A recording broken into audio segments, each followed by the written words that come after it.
All right, good evening. I'll call this June 15th Sammamish Planning Commission meeting to order. I want to start out this evening reading a statement. So, good evening. I appreciate everyone who's joined us this evening. Before we proceed to the regular business portion of our meeting, I'd like to address a matter on behalf of my fellow planning commissioners. Near the conclusion of our meeting on June 1st, a commissioner had requested and was provided a moment to give feedback about the recent diversity, equity, inclusion, and belonging training we had all participated in. Our intent was to continue a constructive conversation surrounding these important principles. Regrettably, during his comments, the now former member of the commission expressed offensive views that directly contradicted these principles and disregarded the lessons learned during this training. The comments made were appalling and shocked all of us. They were in direct contradiction to the personal values of each planning commissioner, the city of Sammamish, and we believe our community as a whole. The magnitude of these remarks left us momentarily stunned, disoriented, and struggling to process or even believe what had happened. We sincerely regret that in that moment we failed to take immediate action. We want to firmly condemn the comments made and also to acknowledge our own inaction in responding to the incident immediately, assertively, and publicly. We recognize the need to find appropriate and timely responses in such unexpected situations. We also believe that it is our shared responsibility to speak out against hate and bigotry. We want to assure our community that this incident has had a significant impact on each of us, and we have learned valuable lessons from it. As we move forward from this, we commit to continuing our DEIB journey, both personally and as a commission. We will work on our skills at managing unexpected circumstances that might occur during any meeting. And we will support the City Council and City staff with other discussions, training, and actions that further our shared goal of welcoming and including everyone's voice in conducting the business of our great city. The Commission embraces the principle of diversity in its actions and will continue to do so looking ahead from this regrettable incident. We are grateful for your understanding and support as we navigate this challenging situation together. Thank you. All right, let's move on to our regular business, and we will start out with our roll call. So, Carrie Bosworth. Present. Mike Bresco. I'm here. John Bachman. Here. Ajay Chakrabarti. I'm here. Commissioner Syed is unavailable this evening as an excused absence, and I am Mark Boffman, and I'm obviously here. Great. Next, approval of the agenda for this evening. Anyone have any changes or comments to the agenda? Seeing none, we'll call the agenda approved by common consent. Next should be approval of the meeting minutes from last time. Would anyone like to make any changes to the meeting minutes from our June 1st meeting? Okay, no changes, so we'll call the meeting minutes from June 1st approved by common consent. Next is public comment. I do want to mention that we have 3 opportunities for public comment tonight, just to help anyone who wants to make public comment. The first opportunity is going to be right now, and that's non-agenda public comment. On the agenda this evening, we have a public hearing on some stormwater code amendments and also a new business item to overview some of the state legislation that's been put in place that will affect our comp plan. So during the public hearing, there will be a separate public comment period for that topic of the stormwater code. And then finally, agenda-related public comment will be towards the end of the meeting. So if you want to make public comment and you're listening into this, just remember there's those 3 opportunities. Make your best effort to fit into the right slot. So right now we're doing non-agenda public comment. Anyone have a public comment?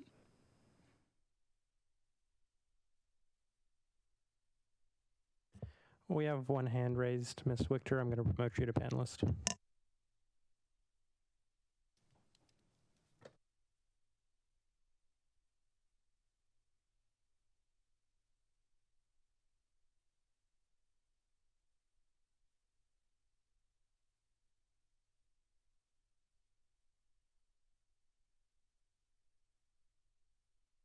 Hi, this is Mary Wichter. I've been in Sammamish 23 years. Just before I start, let me say that I can hear it fine on TV 21, but it's delayed. And then anything through phone or Zoom is so garbled. It sounds like a chipmunk talking. I wasn't able to hear. So I'm hoping that whoever the videographers are tonight or staff can get that cleaned up, because it's pretty hard to hear. The TV's fine, and I didn't try the YouTube.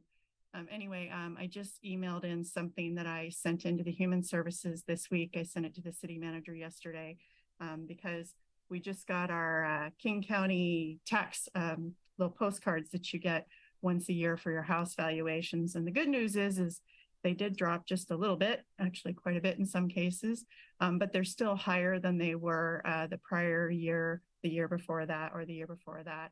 So I had heard people in the community speaking just together in a meeting saying, hey, our taxes have gone so much up, we need some type of relief. So as part of some of the research I'd done, I looked up King County Assessor online, and they do have a tax relief program, and there are exemptions and deferrals that are available for, it's called the senior exemption. So it's for age 61, but you can actually be 60, and you can even be 57 if you're a widow or a widower. And you can qualify based on low income or like a limited income. So if you make they allow you to do some deductions like $58,000 to $68,000. For the lower one, you can actually get an exemption. And what they do is you have to qualify, you have to apply by July 1st for the current year, and then you might be able to qualify for the 3 years prior if you didn't know about it. You do not have to send in your information by July 1st, just start your application. And then what they do is they freeze your property value. And when they freeze the property value, it won't go up, it could go down, and they won't include the school levies and some of the other excess taxes for bonds and things. So that would be really good if you could go back to 2020, but I think you do have to get your application in, at least start the process by July 1st. And then there's also a thing called deferral, and the deferrals are, you can have up to $68,000 number, and those they don't take away your taxes, but you don't have to pay them. It's kind of like getting a loan going forward. And then when you wouldn't qualify anymore, if you sold the house, then they'd have to be paid back at that time. And I think you do have to pay your first half the taxes, and then it's like up to 25%. But anyway, don't take my word for it. I'm just trying to say that there are ways to get some tax relief if you happen to be in those ages, or you can be senior, you can be disabled, or you can be a veteran that has service related disabilities. And I just wanted to make sure that the information goes out, because I do not know who's in charge of communications. I know that it's not part of the city thing, but it is part of King County, and get that word out so anybody who might be able to qualify could actually do the application and maybe get some really important relief. Thank you. And I hope the audio that you were able to hear me. Thank you, Ms. Wichter, and we could hear you. We have another hand raised. Paul, I'm going to promote you to panelist.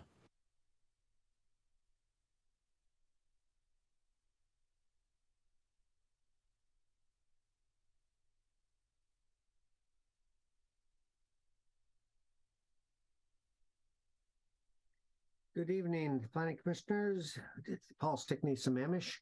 I echo, or maybe that's not the right word, what Mary Wichter said. The Zoom meeting is very garbled coming from Huron-Darien, so I'm not sure if I'm coming in okay. But if you got the opportunity to watch the city council meeting on Tuesday, that's great. If for some reason you could not, I suggest you go back and listen to the roughly couple hours of all of the discussion of land use and housing and the growth targets and some clarifications from King County. A lot of discussion on many points. I would suggest that you go back and hear that.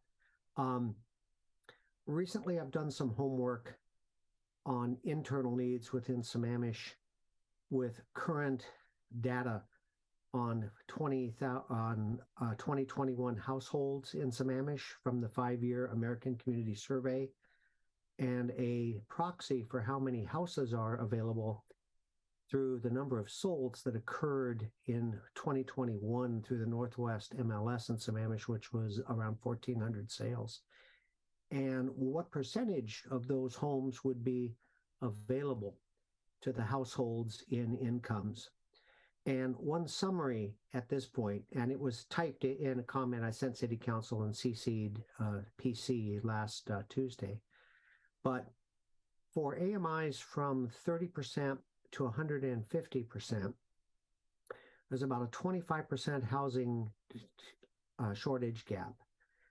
And the conclusion that it appears to me is there's significant shortages of housing in Sammamish, affordable, from 80% AMI to 150% AMI, that are genuine internal needs our community has. And those needs are far larger than in the 30 to 80%.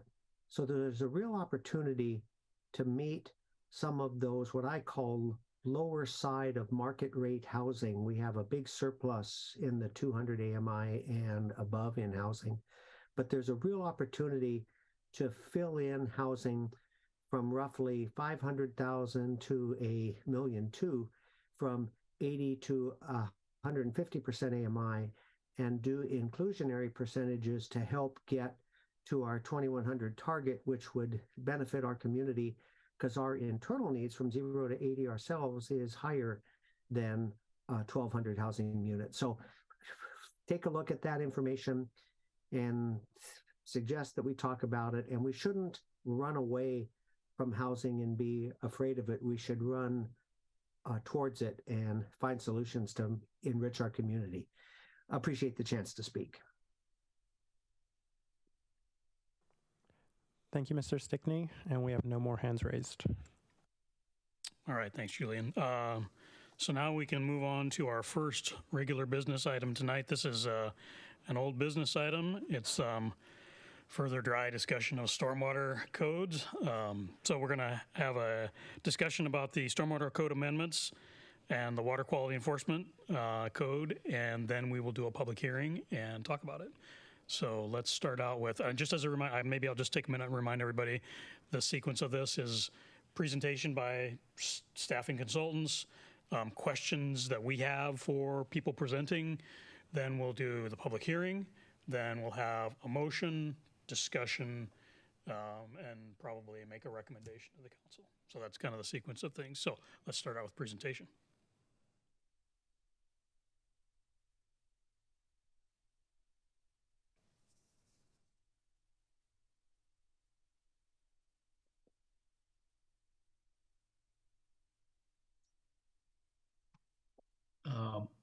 Yeah, Helen, can you share your screen?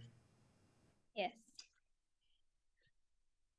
Good evening. Apologize, Planning Commission. I don't think we were able to quite hear the last few minutes of audio. So nice to be at this meeting this evening. Again, Public Works Director Audrey Starcine with us tonight is Lisa. We're our stormwater engineering technician, as well as Wayne Carlson and Ellen Stanton with AHBL. And with that, I'll just turn it over to Helen. But before we do, can you hear us okay? We can hear you fine, Audrey. I don't know if you can hear us or not, but we can hear everybody on the other end fine. We get about, I think, one out of every 10 words. So we'll do our best.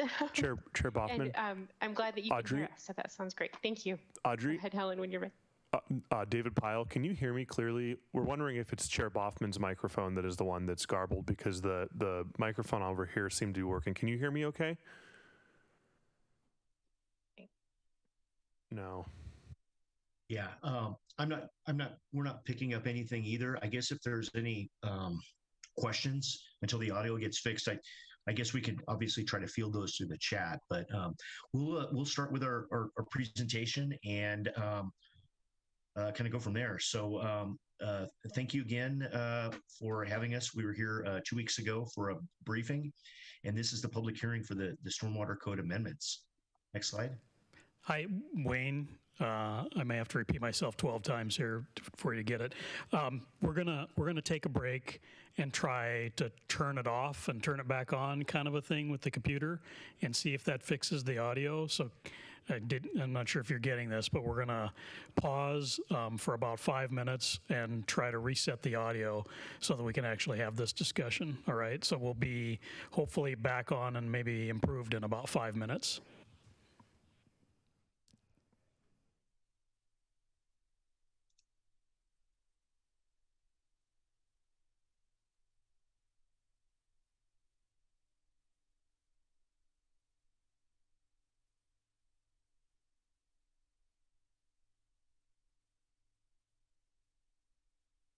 Recording in progress.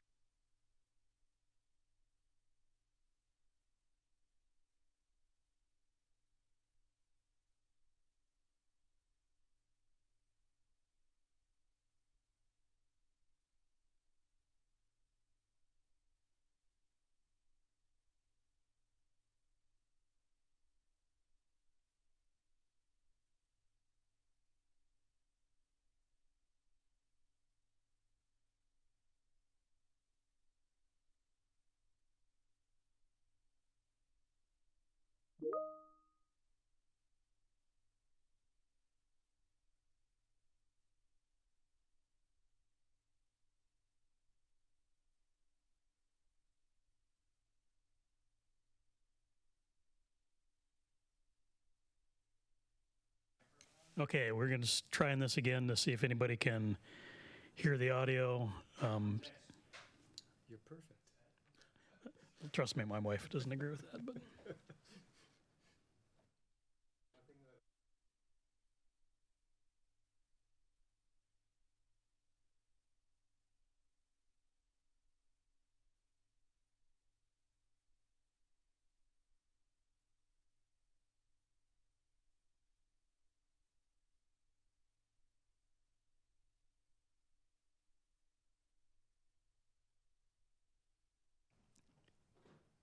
I'm not sure if you guys all caught this, but we're shutting it off and restarting it. So there's a sequence here to getting everything going again.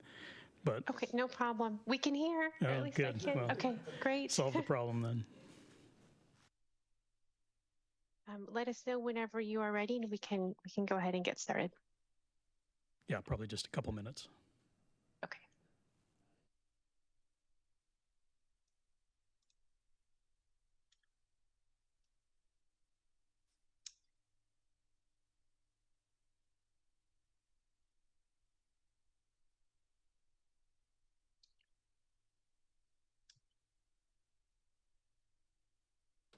All right, I think we're good to go. Wayne, sorry to have interrupted you, but I think we can get No. going again. Absolutely. Yeah, great. Now we can hear you. So this is all good. Although I'm not sure I'm seeing Helen's screen here. Be one Yep. second. I just had to turn my microphone on. Coming back. Shit.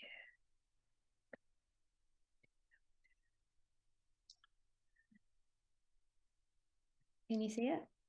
Yes, great. So again, yeah, thanks for having us here this evening. It is our public hearing. We were here for a briefing 2 weeks ago, and we're here to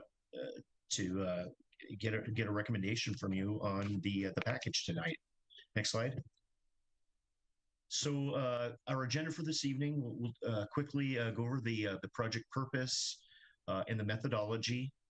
And I'll do those. And as we did with the briefing a couple of weeks ago, then Helen will go through the amendments and the example scenarios, and then she'll describe a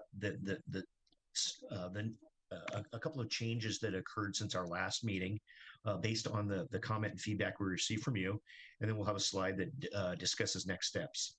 So next slide. So the purpose of this project was to update and clarify the stormwater enforcement sections of the Sammamish Development Code.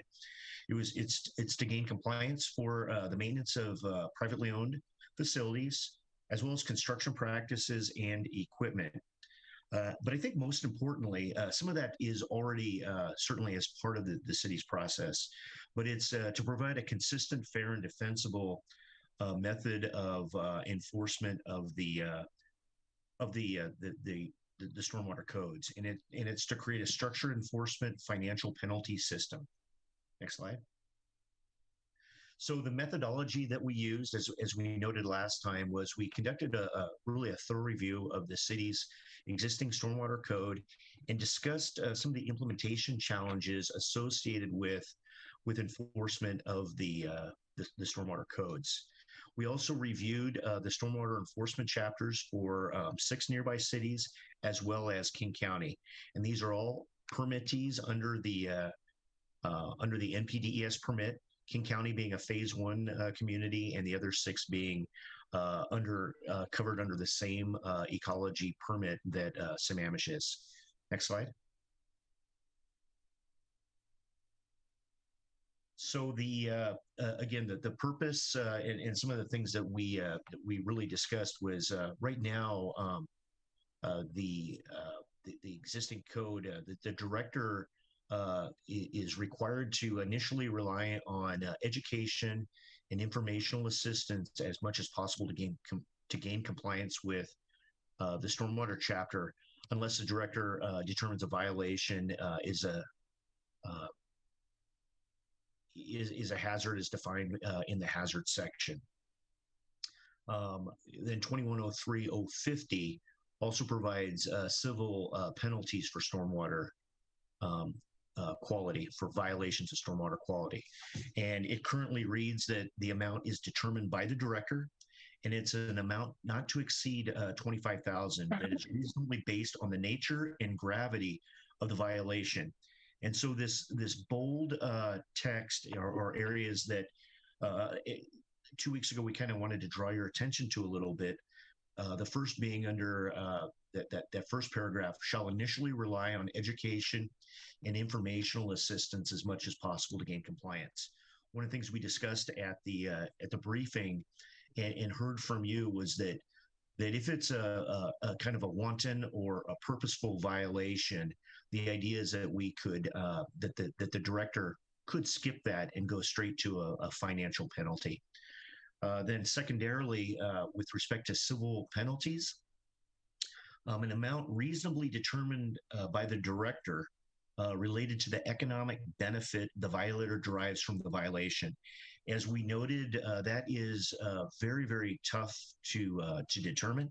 It's something that is probably ripe for appeal and is really not predictable for the public nor the person that may have violated the code. And again, it says an amount not to exceed $25,000 that's reasonably based on the nature and gravity of the violation. So again, not a lot of guidance is provided to the director. And so one of the things that we wanted to do as part of this, and really from the city's direction, is to provide something that provides a direction and predictability for the director, so as to minimize, to the extent possible, any appeals of decisions related to violations. Next slide.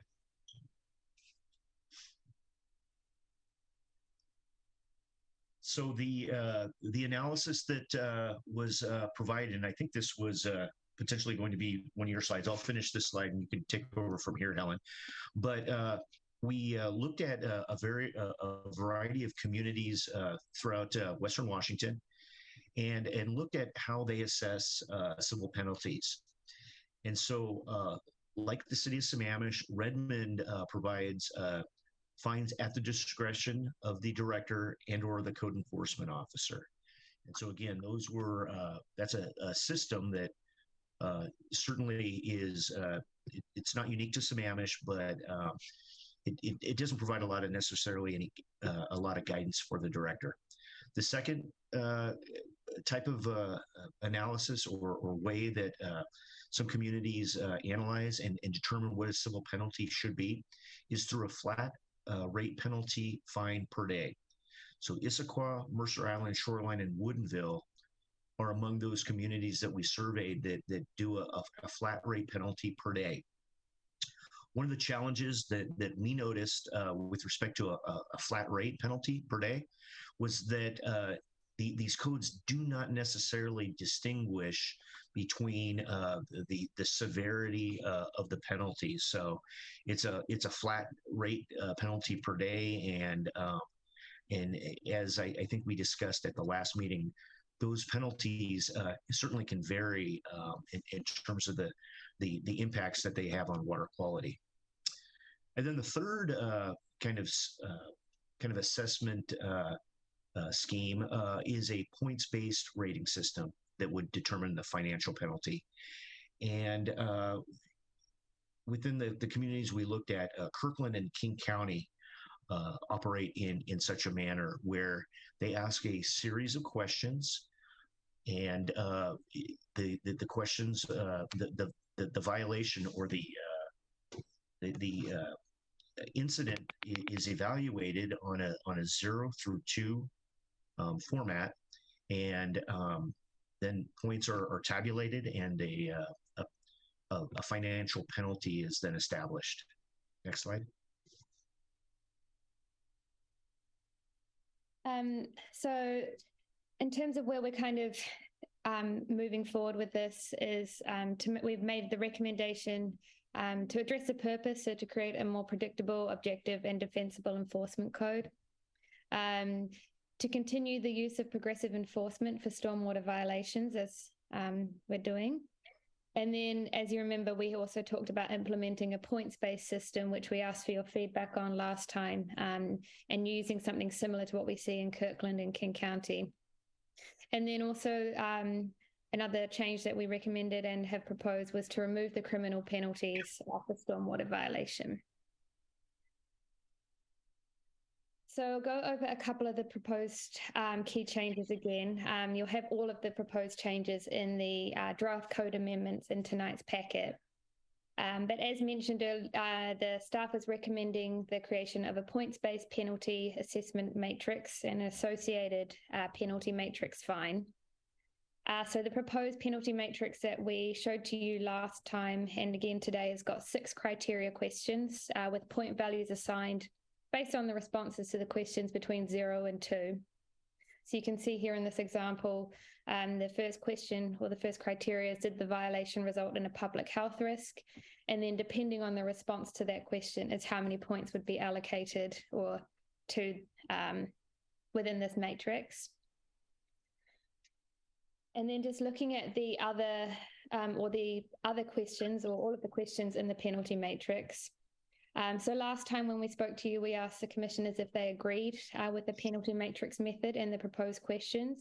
And there was a lot of positive support for the methodology, but we did have some feedback on the history of violations questions, and also to include in the matrix a question about the intent of the violation. So you'll see here in this updated list, the strike through is showing where question number 5 has been removed from the original draft penalty matrix. And on the next slides, I'll go through some of the additional changes that we've made based on your feedback. So to replace the question 5 that we just removed, we've added a question that deals with the intent. So you see we've added a question that says, was a violation intentional? And then the responses are still on that same penalty matrix of 0, 1, or 2, where 0 points are awarded if the responsible party did not know and had no reason to know that the action or inaction was a violation. Then the sort of middle ground we had was that the responsible party appeared not to have intended to, but should have known there was a violation because of the permit conditions, inspections, educational resources, or public outreach. And then the third one, where 2 points are allocated, is essentially when it was clear that the violation was intentional.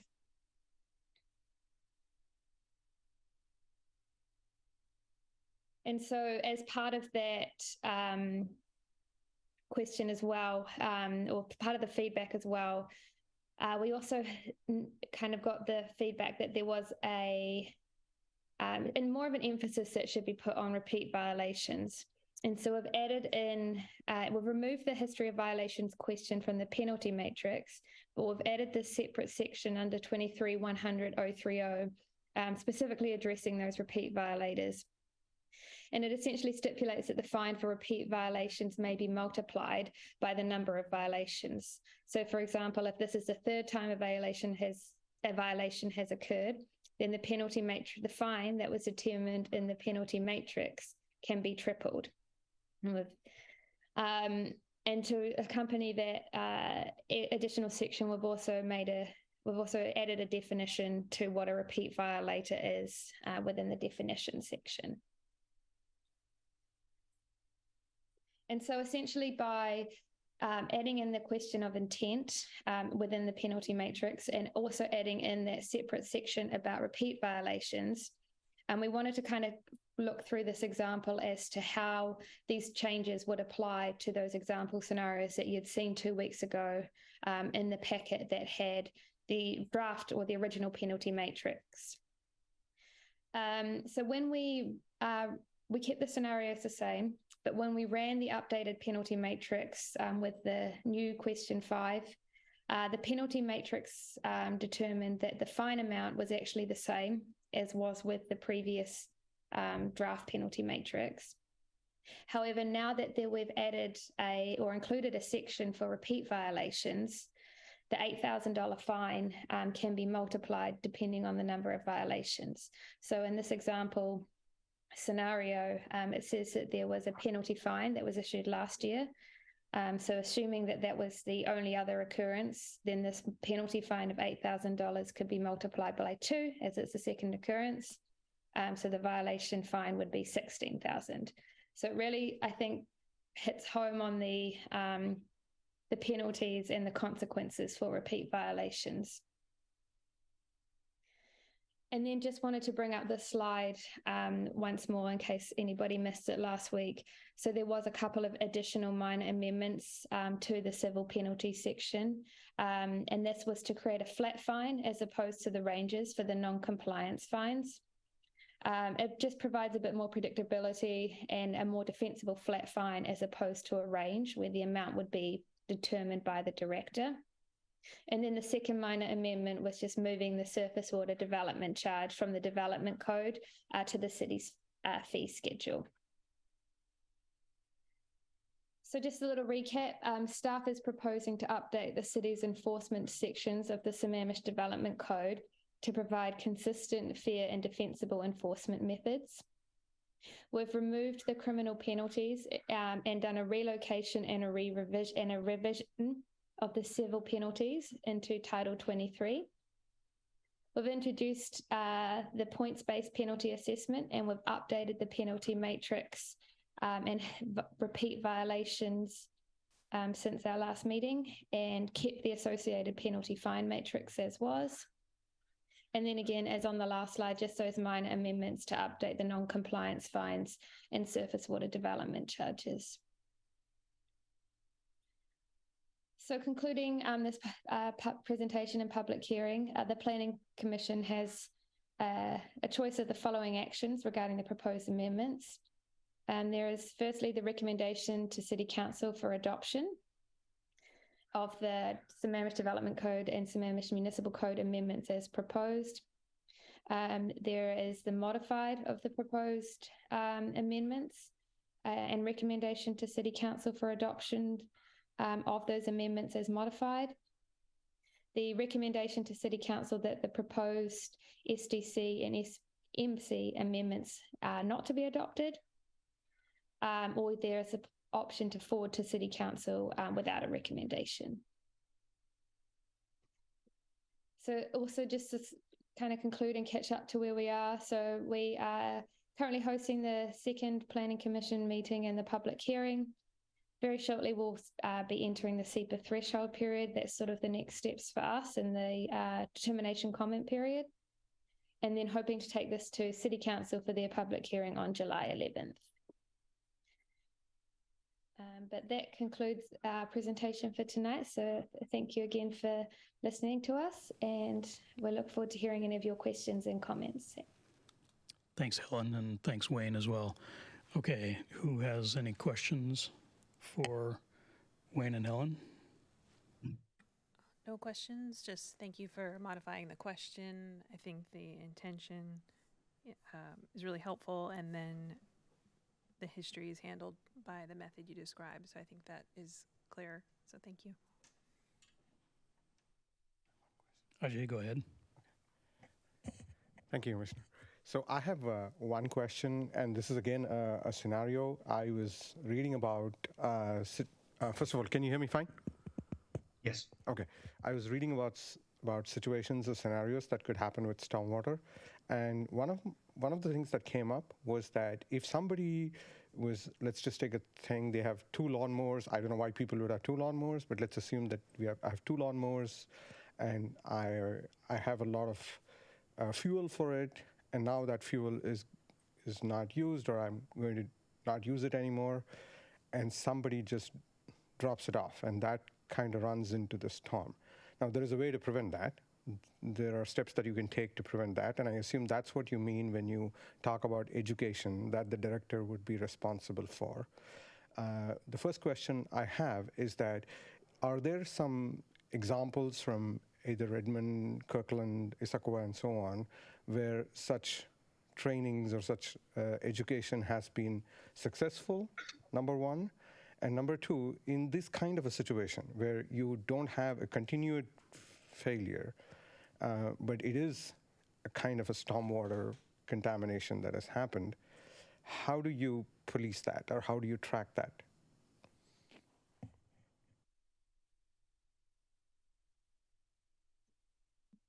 I can take that question. I was going to say, I was going to start, but Lisa, please jump in. She has a really wonderful education program. So go ahead, Lisa. Yeah, I would say to your first question, can you repeat that about what the neighboring jurisdictions, was it something about what the other jurisdictions do? Yes. Do you have some great examples to say that, yeah, you know what, Redmond has done this thing, they have, their planning commission meets at the farmers market and they educate everybody at that time, they have an open house for it or something like that. Do you have some examples of that? So in the stormwater world, we're really lucky that we are very connected with our neighboring cities, and we actually work closely in a group called STORM, which is a regional group of 80 jurisdictions that gathers bi-monthly, and we discuss stormwater outreach. And so we all really try and stay on the same page, as well as share all of the tips and tricks and resources that have worked. So there is a lot of information out there for best management practices on different household activities, commercial activities, construction activities. And we all share that. We use all of those resources and distribute that in as many ways as we can find and use and utilize. So there's definitely educational resources out there. I think that's the first piece of the question. And we do use them. And then the second part of your question, could you repeat that for me? I'm sorry. Yes. So the second part of the question was, let us say I have a gallon of fuel that I was planning to use for my lawnmowers, but I ended up dumping it down. It's not a repeat offense. It's not something that is lingering. It's already gone down. I saw your picture that you have of like near the drain where there is a mark over there, and let's assume that is also not visible. How do you police that? How do you tell, other than the education? There's no other way, but unless somebody was walking there and said, "Oh my God, you did something wrong." Yeah, so you're exactly right. We don't police it. We don't go out looking for violators or for problems, but we do have such an environmentally conscious community that citizens and neighbors, and the other day a UPS driver called one in. So we just really rely on our residents. There are some circumstances where staff do find something happening, and then we're able to, stop it in mid-action and provide some education. But for the most part, we receive all of our complaints through our citizenry and our community. And, in a situation like that, if a person was found to be pouring gas down the drain, we would try and stop that immediately, stop that action, educate that person, dam off as that system as quickly as we can so we could contain it to that catch basin. A first time offense like that, we would run through the matrix and I'm assuming that it would probably be easy to clean up if we were able to catch that situation and dam it off into one catch basin. So we would, be able to use our city resources and spill kits to get that cleaned up before it turned into too big of a problem. I hope that answered your question. Yes, it does. Great. Okay. So you mentioned that there were there are some 80 jurisdictions or something that you're connected with, or 80 groups that you're connected with, and you have lots of notes for it. So here comes the shameless part of the question. Is it possible that we could get that, or could you add that into a kind of an addendum to look at for people to read and go through? Because that's a plethora of knowledge that we could all benefit from. I would, if I could jump in here, we have a wonderful webpage. So the Stormwater team has many, many, many web pages. We have a lot of our materials that are on those web pages, so that would be a great starting point. And I'm sure that we could provide the commission with the direct link in some of our materials. We do, as Lisa said, we coordinate with a lot of the surrounding jurisdictions to make sure that a lot of our messaging is the same. That's really important, especially if we're working with different service providers or businesses that may have businesses in different communities, so that our messaging is all the same. We work on regional campaigns for stormwater education and outreach, so we have a lot of different ways that we try to bring stormwater education to the community. And some of that is in very planned education outreach programs that Lisa provides with consultants and a lot of more members from our team. Some of that happens indirectly through our mini inspection programs. So the stormwater program has, our low impact development inspection program, our commercial inspection program, and then we inspect all of our own facilities. So I can't remember the numbers off the top of my head, but our hundreds of ponds, I think 12 or 13,000 storm drains, we inspect those every 2 years. So there are those opportunities that we are out in the field all the time. And so we see quite a few things, but that combined with our requests that go into MySammamish is a great way that we're able to catch a lot of our spills. And the only thing I would add to that is the reason that the messaging, like Audrey and Lisa both said, is so consistent is because these 80 communities are all covered under the same permits, so that the same standards all apply, kind of throughout Western Washington. So. That's great. Thank you. If you hadn't known, this is a group that loves to read, so look forward to reading that combined report that you would have, or however you have that. Thank you. Thanks. John, did you have something? Yeah, I've got a couple things. Lisa, I think in the last presentation, you told us that some of the most frequent incidents are accidents and hydraulic spills from, say, the garbage trucks. Am I remembering correctly? That's correct. So in reading the new intentional language, and it's not for me to determine, I'm asking you, do you feel comfortable being able to apply the way that that's written to, say, a traffic accident or a driver that's popped a hose?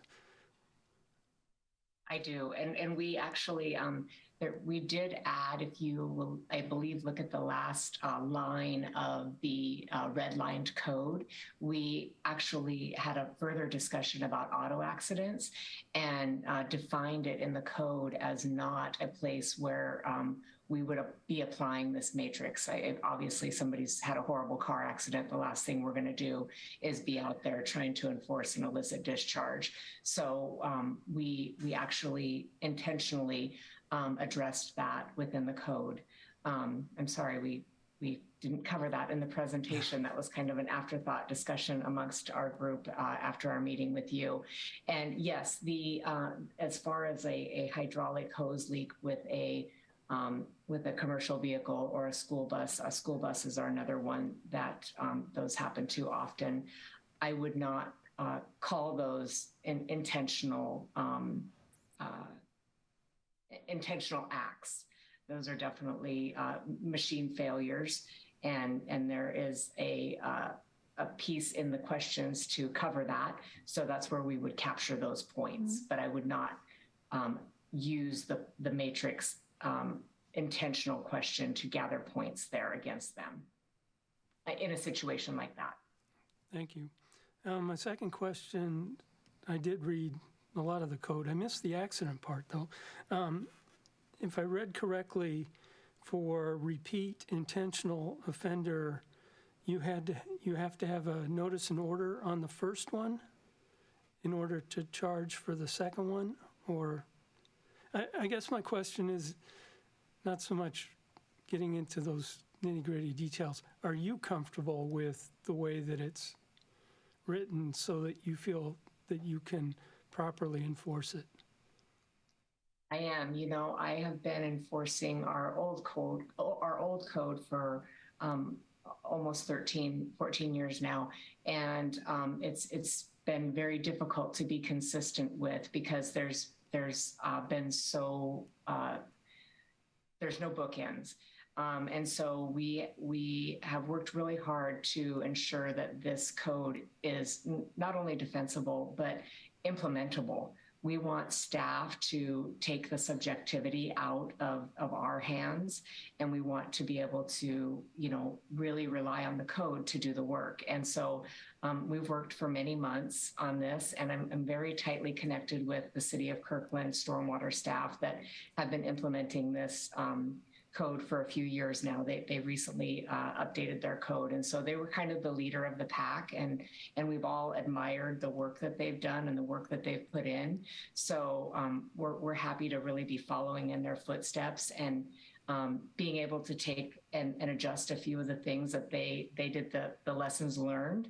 And I'm very comfortable with where we've landed in this code. And I'm thankful to you guys for the input that the commissioners that you gave us last time, because I think that was really great input. And I'm happy with where we've landed on this code.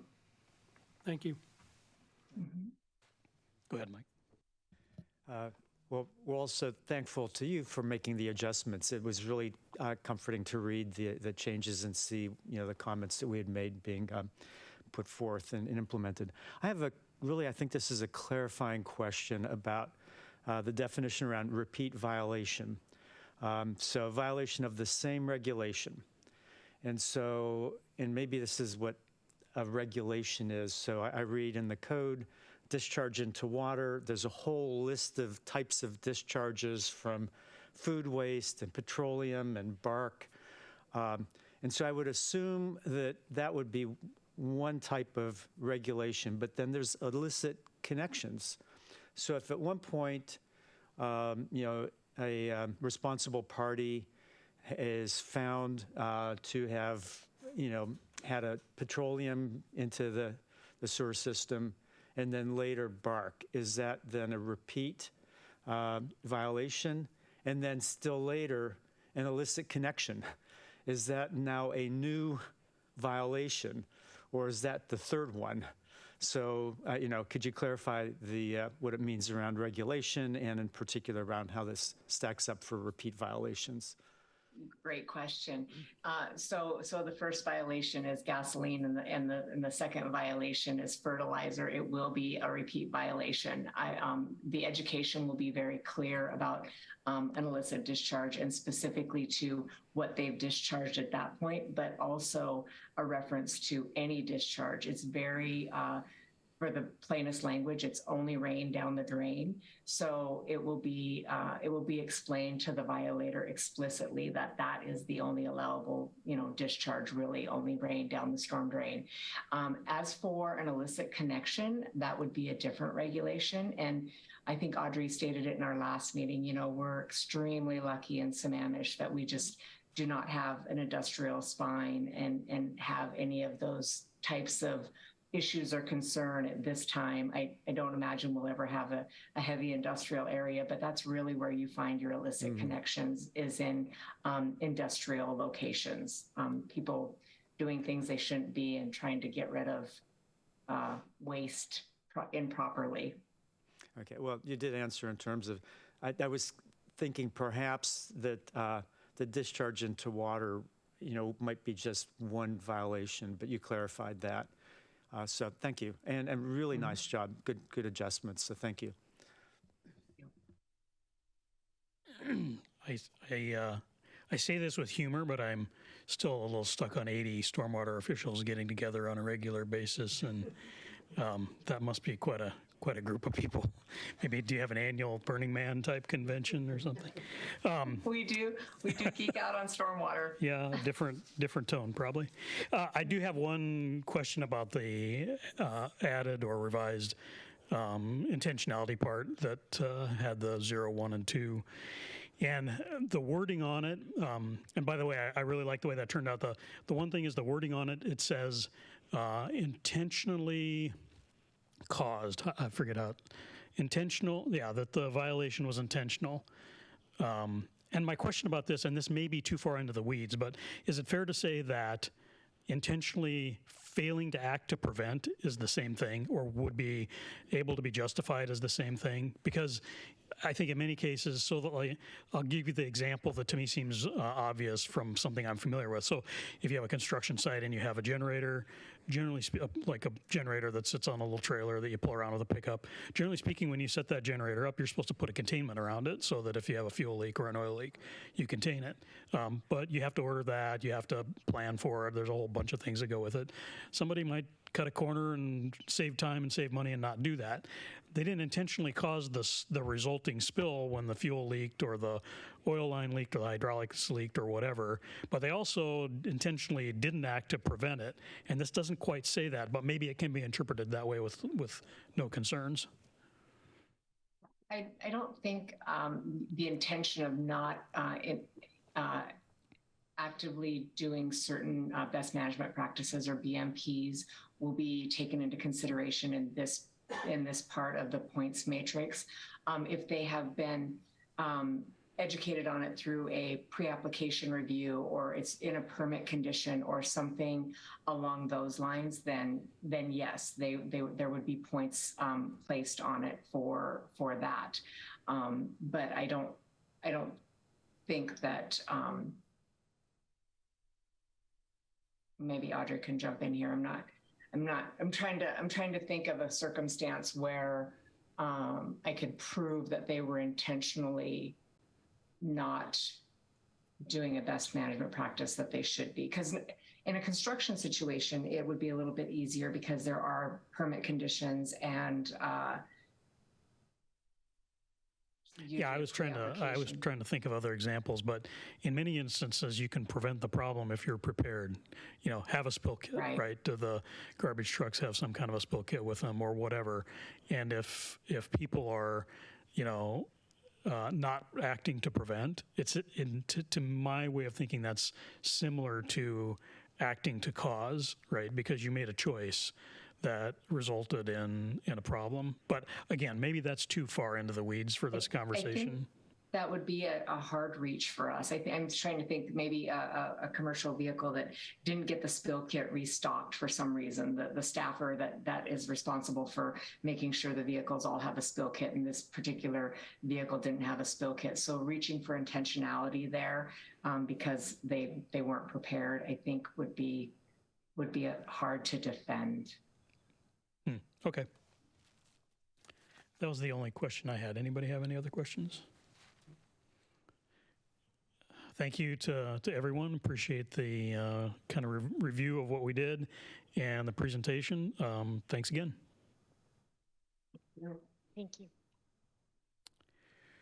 Okay, now we'll do the public hearing on this particular topic. So as a reminder, anybody who wants to make public comment on the Stormwater Code Amendment enforcement updates, it's 7 minutes per person. So let's go ahead and open the public hearing. Do we have anyone who wants to make public comment on this revision? Yes, we have one hand raised. Ms. Wichter, I'm going to promote you to panelist.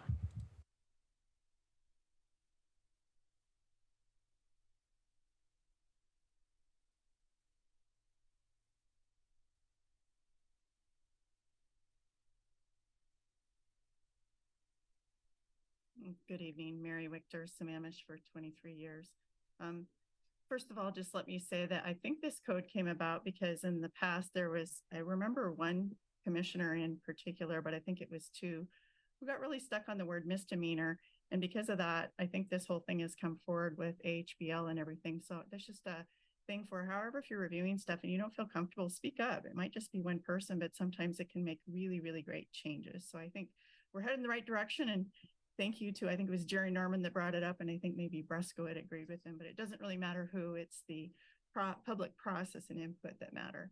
And then just to echo a few things, the questions Ajay had are very important. You know, you do need to know, and if you're pouring down gasoline and you see the storm drain and it says don't pollute, you know, outfall to stream, that's, I mean, if you speak English and you can read that, that's like one way of education, but there are a lot of things online that you can learn.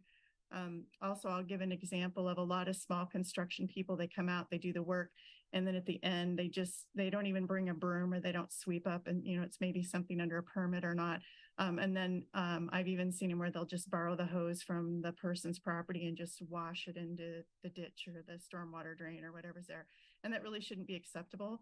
So on behalf of what Mark Boffman said about construction, I really think that, I don't know if the city can enforce it, but I think construction people really should know what a spill kit is, and that you shouldn't be just taking a hose and washing things away to make it easier, and you shouldn't be leaving your things on site. And whenever you're storing hydraulic and stuff, it needs to be stored where it isn't going to tip over, because even when they're small sites, I've seen, 5-gallon buckets sitting there on the thing, and if they got dumped over, it would be like super bad news.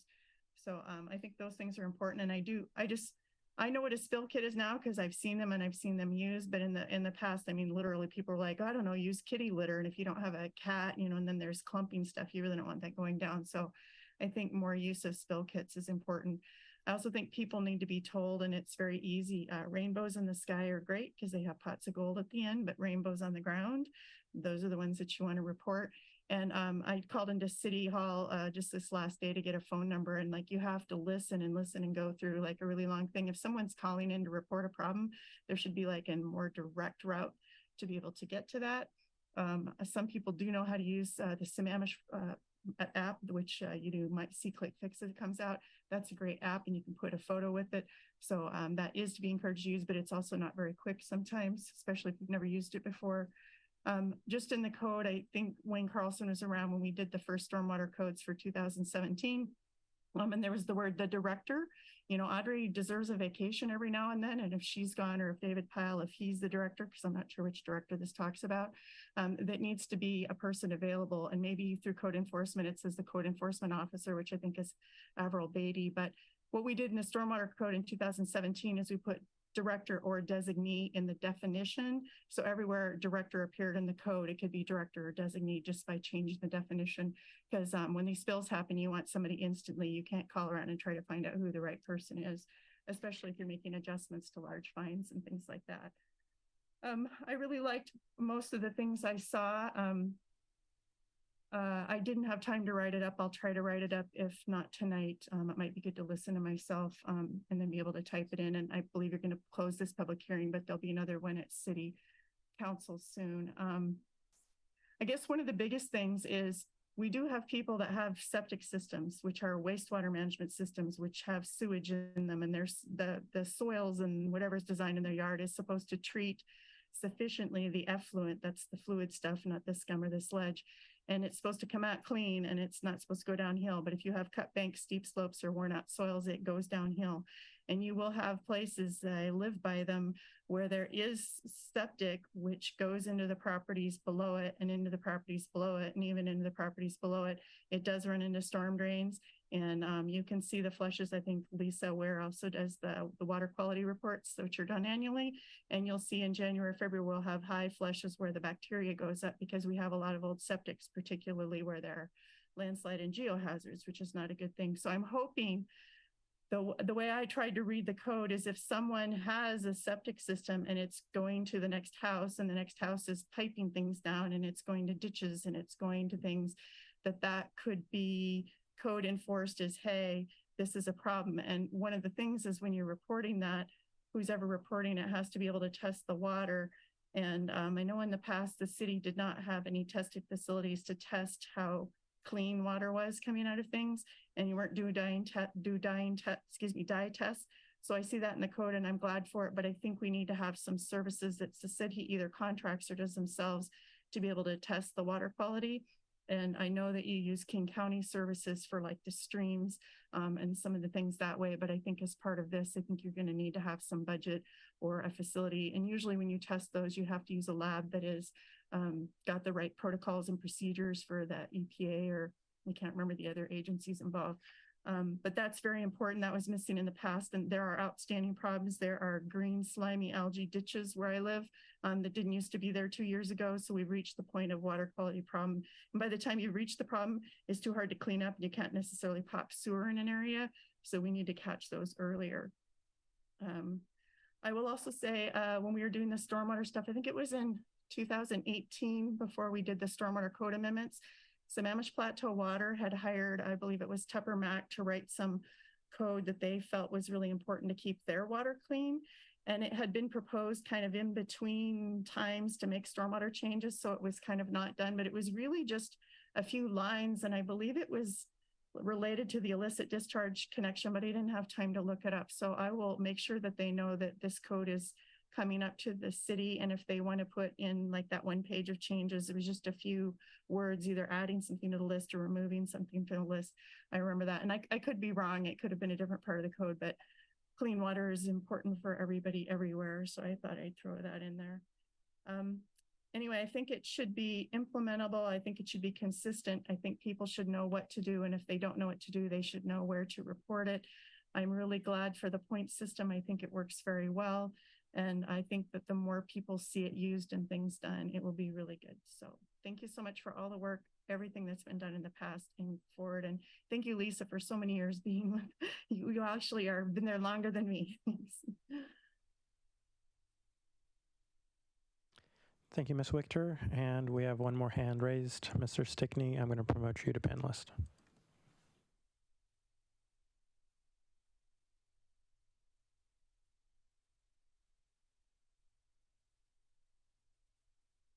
Good evening, Planning Commissioners. Paul Stickney here. I'd like to give staff, commission, and Mary a shout out. All good comments. I concur with, this is not my expertise, but I have kept an eye on this. I attended all the stormwater meetings for the new Stormwater Comprehensive Plan back from 2014 to 16 and understand a fair amount of the Sammamish addendum and other things, but the water quality that is being worked on here, I applaud checking out the peer cities. It's great to work closely with Kirkland. Mary is much more on top of this issue than I, so I'm not trying to add any, technical stuff, but I will just say that in hearing your discussions, comments, I feel this has evolved to a very good place. As an informed person, but not an expert in this, I think the work that you've done here is very good and should be passed on to City Council with a recommendation to pass, and kudos to everybody involved. I kept it short tonight. Thank you, Mr. Stickney. And we have no more hands raised. All right, thanks for those comments. I'm going to close the public hearing. All right, would someone like to make a motion? There is a recommended motion on page 9 of 36 of the packet.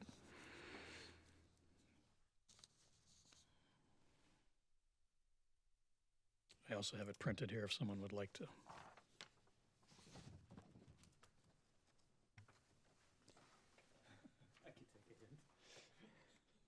So I move to recommend to the City Council the proposed Water Quality Enforcement Code amendments to SDC 2103050 in addition to SMC 23100-030 as presented by staff and is described in Exhibits 1 and 2 of the packet for the June 15th meeting.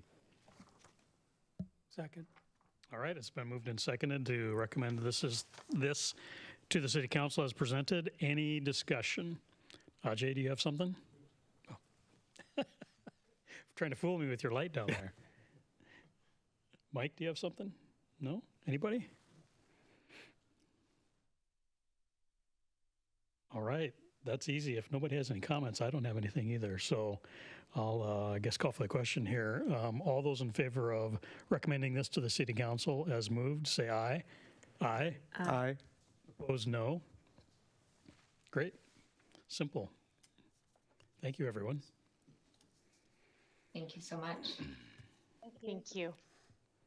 Yeah, thanks to everybody who worked on this.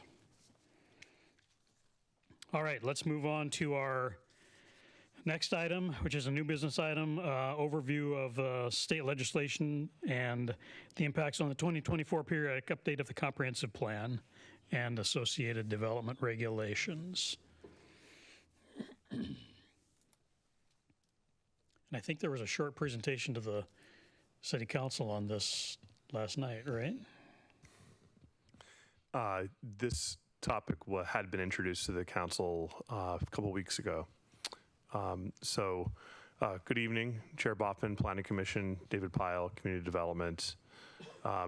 As was mentioned, we have a presentation for you providing overview on new legislation that affects the city, especially affects the city with regard to planning for the comprehensive plan update.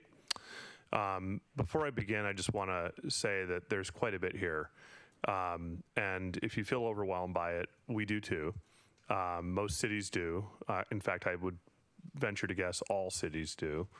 And we're still unpacking it, and we don't have answers to all of the questions. So if you have questions as we progress, feel free to ask them. Feel free also to reach out after the fact if you're, thinking about what we talked about and want to talk a little more about it. We're definitely happy to talk one-to-one or in groups of two or whatnot. Our phone lines are open, so to speak. So with that in mind, I will progress. Tonight, we will present an overview of 6 newly enacted bills from the 2023 legislative session signed into law by the governor and discuss their anticipated impacts on the 2024 periodic update of the comprehensive plan and associated development regulations.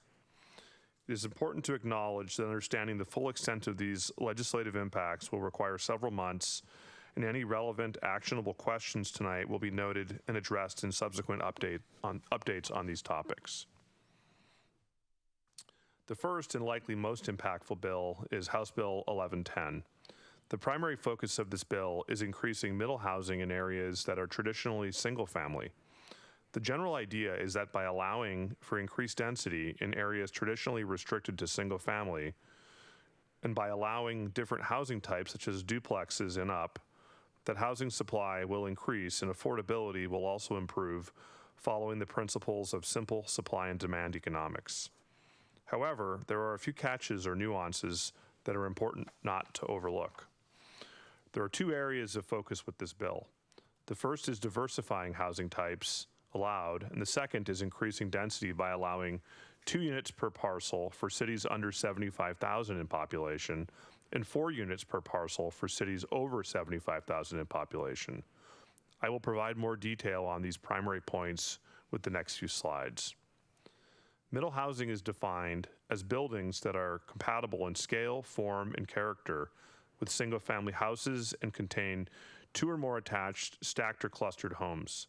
The diagram you see at the bottom of the screen shows middle housing types, starting on the left with duplexes and moving up in scale and density to fourplexes, courtyard apartments, cottage housing, townhouses, stacked flats, and multiplex options. Note that this graphic does not match exactly what is defined in House Bill 1110, which includes duplexes, triplexes, fourplexes, fiveplexes, sixplexes, townhouses, stacked flats, courtyard apartments, and cottage housing as middle housing types. It is also important to note that there is a separate bill, HB 1337, that was also passed this session that requires by right allowance of accessory dwelling units. This is relevant to the missing middle requirement because accessory dwelling units are sometimes listed as a missing middle housing type, however, are already allowed outright by another bill and are not in the definition of HB 1110. We will discuss this bill later in the presentation. This slide describes the implications of the bill on communities depending on their size. As was previously mentioned, cities between 25,000 and 75,000, like Sammamish, must provide by right 2 units per lot all the way down to lots of 1,000 square feet. 4 units per lot must be allowed if they are located within a quarter mile of a major transit stop. Sammamish does not have a major transit stop, which is defined as a stop on a high-capacity transportation system, commuter rail stop, stops on rail or fixed guideway systems, and stops on bus rapid transit routes. But that's not to mean we won't have one in the future. 4 units per lot may also be required if at least 1 unit is affordable. The bill includes areas exempt from density requirements like critical areas, certain watersheds, and designated urban separators. Moving up in scale, cities of 75,000 or greater, which Sammamish may be within the next 20 years, must allow up to 4 units per lot, 6 units if located within a quarter mile of a major transit stop, and 6 units if at least 2 are affordable. Beyond the density requirements, there are additional points found in the bill. Cities must plan to accommodate 6 of the 9 types of middle housing. Recall that these are defined in the bill as duplexes, triplexes, fourplexes, fiveplexes, sixplexes, townhomes, stacked flats, courtyard apartments, and cottage housing. Common interest properties or homeowners associations that have provisions excluding additional housing units are excluded from having to add this density. This is an important one for Sammamish to take note of. Any HOA created after the bill takes effect will not receive that exclusion and must accept the additional density. So this means basically that if you're a subdivision that's in process now and your homeowners association forms after this bill took effect, that you would not be granted the exclusion from taking that additional density.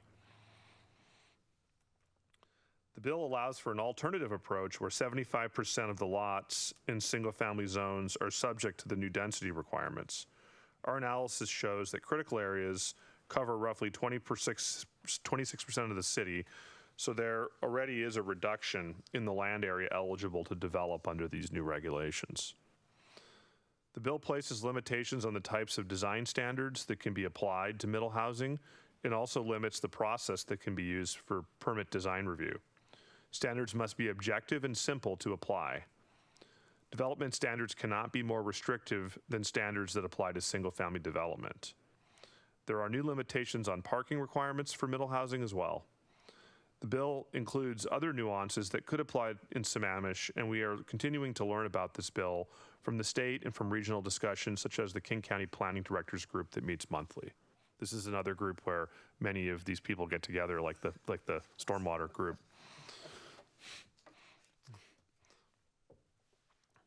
We have a population of around 67,000 today.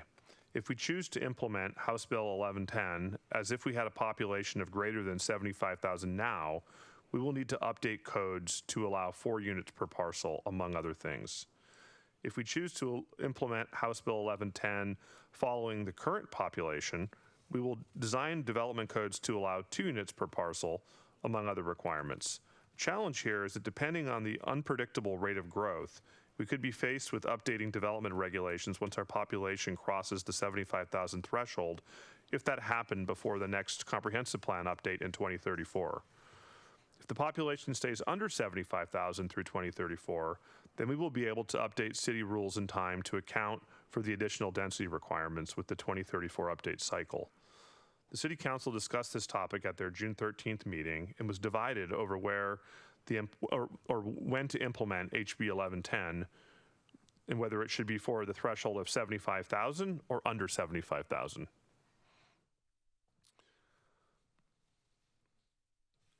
We were also tasked with identifying 6 of the 9 middle housing types described in the previous slides.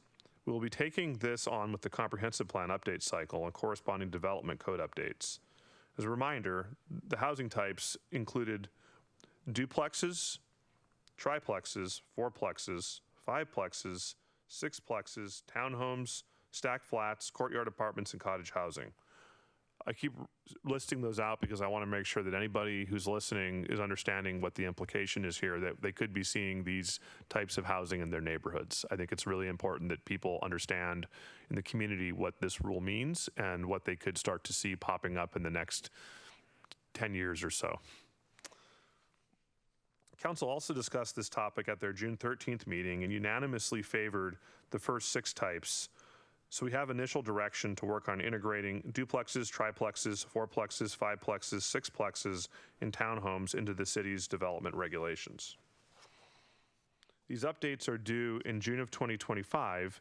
However, we are hopeful to have work that demonstrates compliance with the House Bill 1110 complete with the 2024 comprehensive plan update cycle, which is due in December of 2024.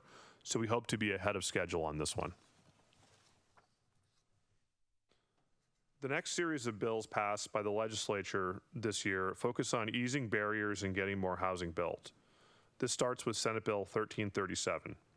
1337 requires cities and counties planning under the Growth Management Act to adopt regulations allowing for the construction of accessory dwelling units, or ADUs, within urban growth areas, or UGAs.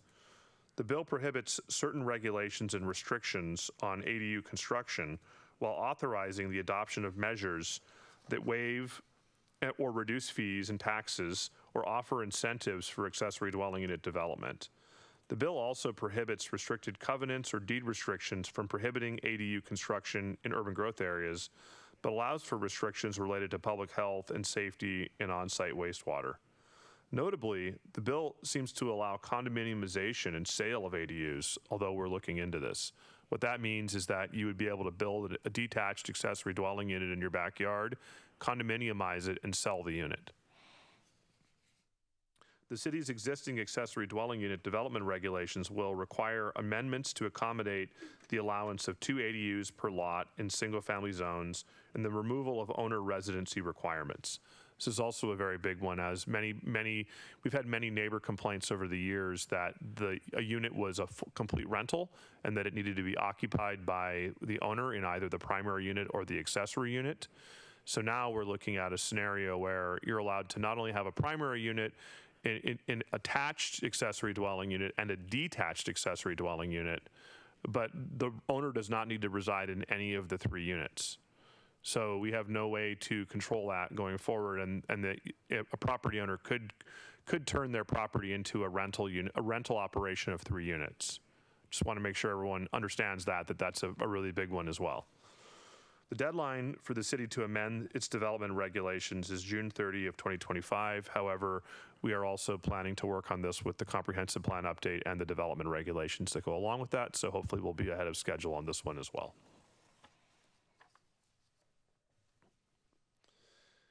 House Bill 1293 requires counties and cities planning under the Growth Management Act to apply only clear and objective design review standards to the extent or to the exterior of new development. For the design review process, a clear and objective regulation would be one where design review must include one or more ascertainable guideline, standard, or criterion by which an applicant can determine whether a given building design is allowed under the development regulation. Development standards may not result in a reduction in density, height, bulk, or scale below the generally applicable development regulations for a development proposal in the applicable zone. What this is getting at is that we cannot have discretionary design standards by which we can diminish the by right development potential of a property. So it has to be something that is clear, that is objective, and that is measurable, so that we know when it's being applied and we don't end up in a protracted review cycle with an applicant where we're telling them we don't think it's acceptable and where they think it is. Instead, the state is trying to fix that and requiring cities to have very clear regulations that an applicant can rely on for the purpose of designing their project.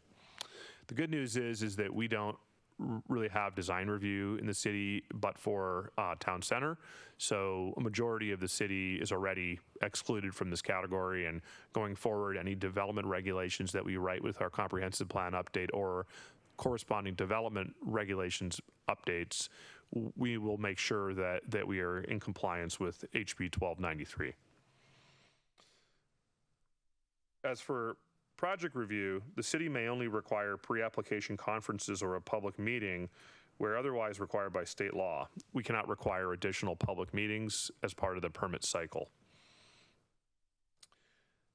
Counties and cities are encouraged to adopt project review provisions that ensure an objective review and expedite project permit applications for projects that include dwelling units that are affordable to low-income and moderate-income households.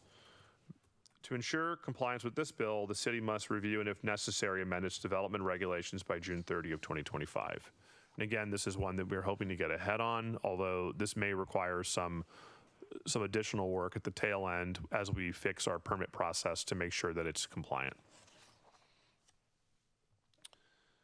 Senate Bill 5412. Senate Bill 5412 expands the infill development categorical exemption to include housing development. Categorical exemption refers to State Environmental Policy Act, and what it does is it expands the range of projects that are exempt from SEPA. All project actions that propose to develop one or more residential housing units within incorporated areas in an urban growth area or middle housing within an urban growth area and that meet certain criteria are categorically exempt from SEPA.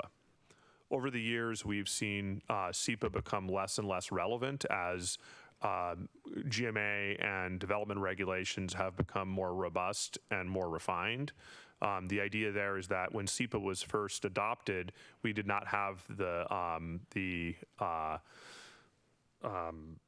GMA. So what happens is with GMA, we've started to see development regulations become stronger and better, and the relevance of SEPA has diminished, has been reduced. Back in the day when SEPA first came about, there were very few development regulations, and the importance of SEPA was that it was a gap fill. Basically, you reviewed a project to look for environmental impacts, and then you employed mitigation measures to that project, which are like development regulations. So with development regulations, we are seeing less of a need for SEPA, and therefore they are increasing the exemptions and thresholds in SEPA to allow for more projects to not require SEPA. Before adopting the categorical exemption, jurisdictions must satisfy the following criteria. The proposed development must be consistent with all development regulations, implementing an applicable comprehensive plan under the Growth Management Act adopted by the jurisdiction. So basically, if you're following development regulations that are following our GMA adopted comprehensive plan, then you're seen as compliant and there's really no reason to go through SEPA. The city and county has prepared an environmental impact analysis that considers, actually I should clarify that, an environmental analysis that considers the proposed use or density and intensity of the use in the proposed, in the project. This is an important one, and we're looking into this because they use the term environmental analysis, and that could, under SEPA, mean an environmental impact statement, but it could also mean a optional process, SEPA threshold determination. It could include an environmental study. So we're unsure whether this intends to mean that you do an EIS on your comp plan. In the past, that was seen as the gold standard, that if you passed a comprehensive plan and did an environmental impact statement on it, that you therefore should not necessarily be requiring development projects to go through project level SEPA. But in this case, they're seemingly saying that if you do an environmental analysis, which could be a SEPA expanded checklist, I might be speaking in foreign language, but SEPA expanded checklist is almost an environmental impact statement. So we're looking into this one because this is an important one going forward for us as to what level of SEPA review, environmental review, we should do on our comprehensive plan. The environmental analysis must include documentation that the requirements for environmental protection or mitigation are included. The city or county must document its consultation with the Washington Department of Transportation on impacts to state-owned transportation facilities. We don't really have many of those here, so that's maybe not relevant.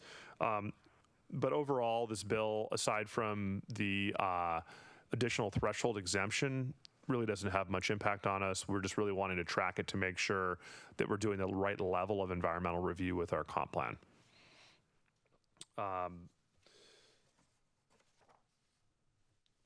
Senate Bill 5290 aims to streamline and consolidate local permit review processes.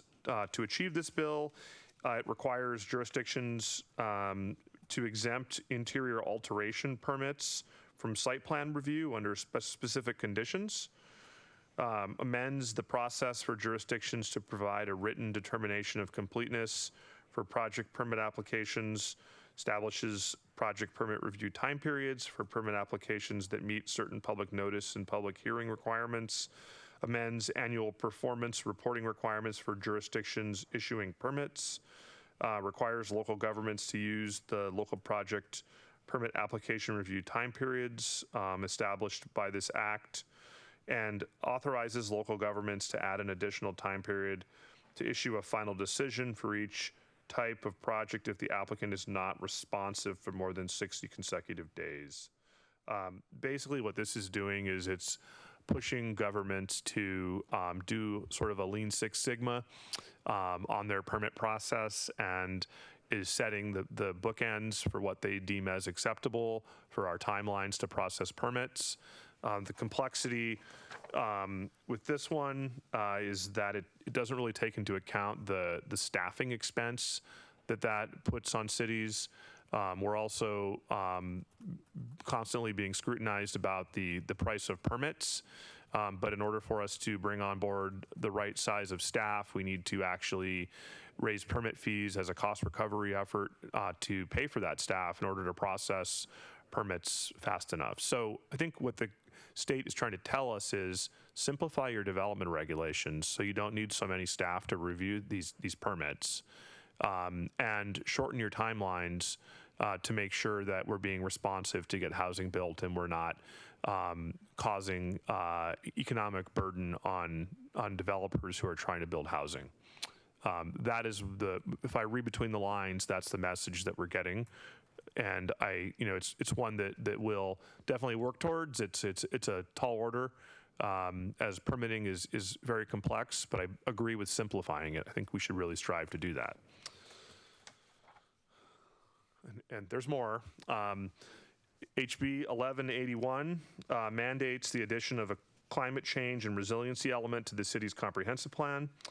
The element must be developed to achieve two main objectives: reducing overall greenhouse gas emissions and improving resilience while preventing negative impacts of climate change. These objectives involve specific measures such as reducing localized GHG emissions and preventing or mitigating climate-related harm to vulnerable populations or overburdened communities.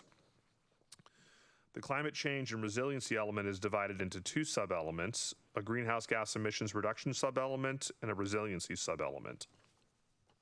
The greenhouse gas emissions sub-element and its related development regulations must identify the actions the jurisdiction will take during the planning cycle, consistent with the guidelines published by the State Department of Commerce.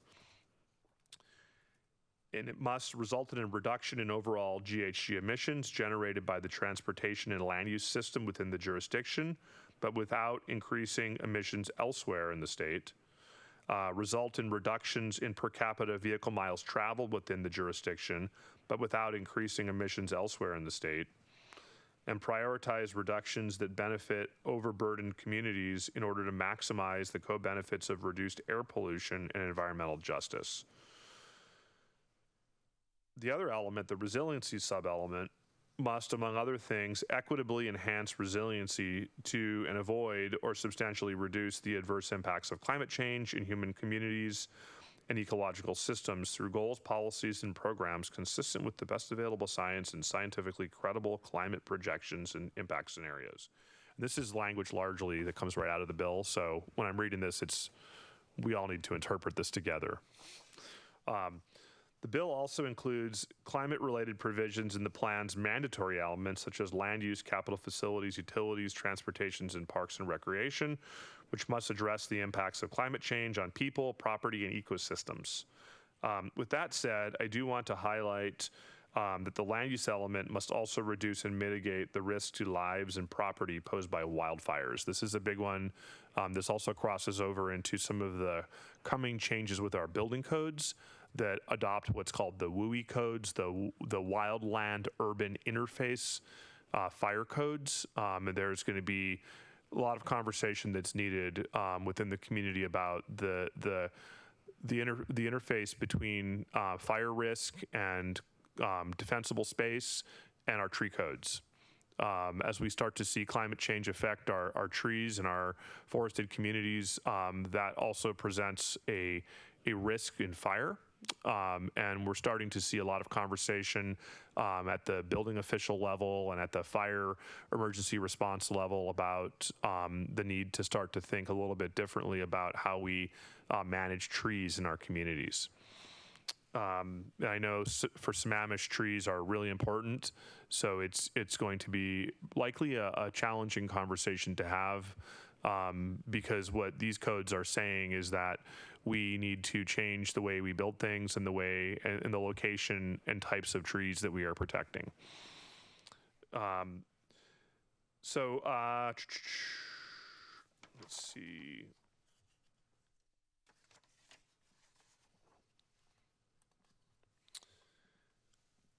The good news is that most of this work to implement HB 1181 is already on the staff's work plan and currently underway, which is advantageous considering the city's obligation to adopt a climate change and resiliency element along with other bill requirements by December 31, 2024. It looks like we've got this one covered with the comprehensive plan update. So that's good news. And with that, that concludes the presentation. It's a lot of information. I have printed copies of all of the bills. If anybody wants a printed copy of it, they're also linked in the agenda bill. But sometimes paper with these is a lot easier because you're paging back and forth, trying to look at definitions and cross-reference within the document. So if anybody wants a copy, just let me know. I'm happy to share these paper copies with you. Thanks, David. I'll look forward to my fancy binder that has everything in it. Wait, that's the old days. Okay, what questions do we have? Ajay, go ahead. Thank you, sir. I have two questions on this thing. If you can go to 1337, one of the things that you mentioned, that is mentioned, is the owner residency requirements. And I understand this. There is a lot of experience in, for example, Bellevue or even Redmond recently, of having the owner residency requirements or figuring out what are the best ones. But I don't know how experienced Sammamish is as a city towards owner residency requirements. Are the blank spaces something that we should fill, that we should figure out some of the regulations to consider, like you mentioned, where somebody who is not living on the property but has 2 units and he or she has rented out those 2 units, and then there's a lot of noise or a lot of other impacts that come out. Are those regulations some things that we should work for as part of 1337 or not? Let's just So go to that. yeah, what this bill is saying is that we should not be treating rental units any different than owner-occupied units. So with that in mind, we should focus on a noise ordinance or a nuisance ordinance and treat all residences, whether they're a rental residence or a owner residence, the same. And the noise code or the nuisance code should apply. One thing that is not raised here is short-term rentals. We have had some limited instances of issues with short-term rentals where there's a noise issue or a nuisance issue.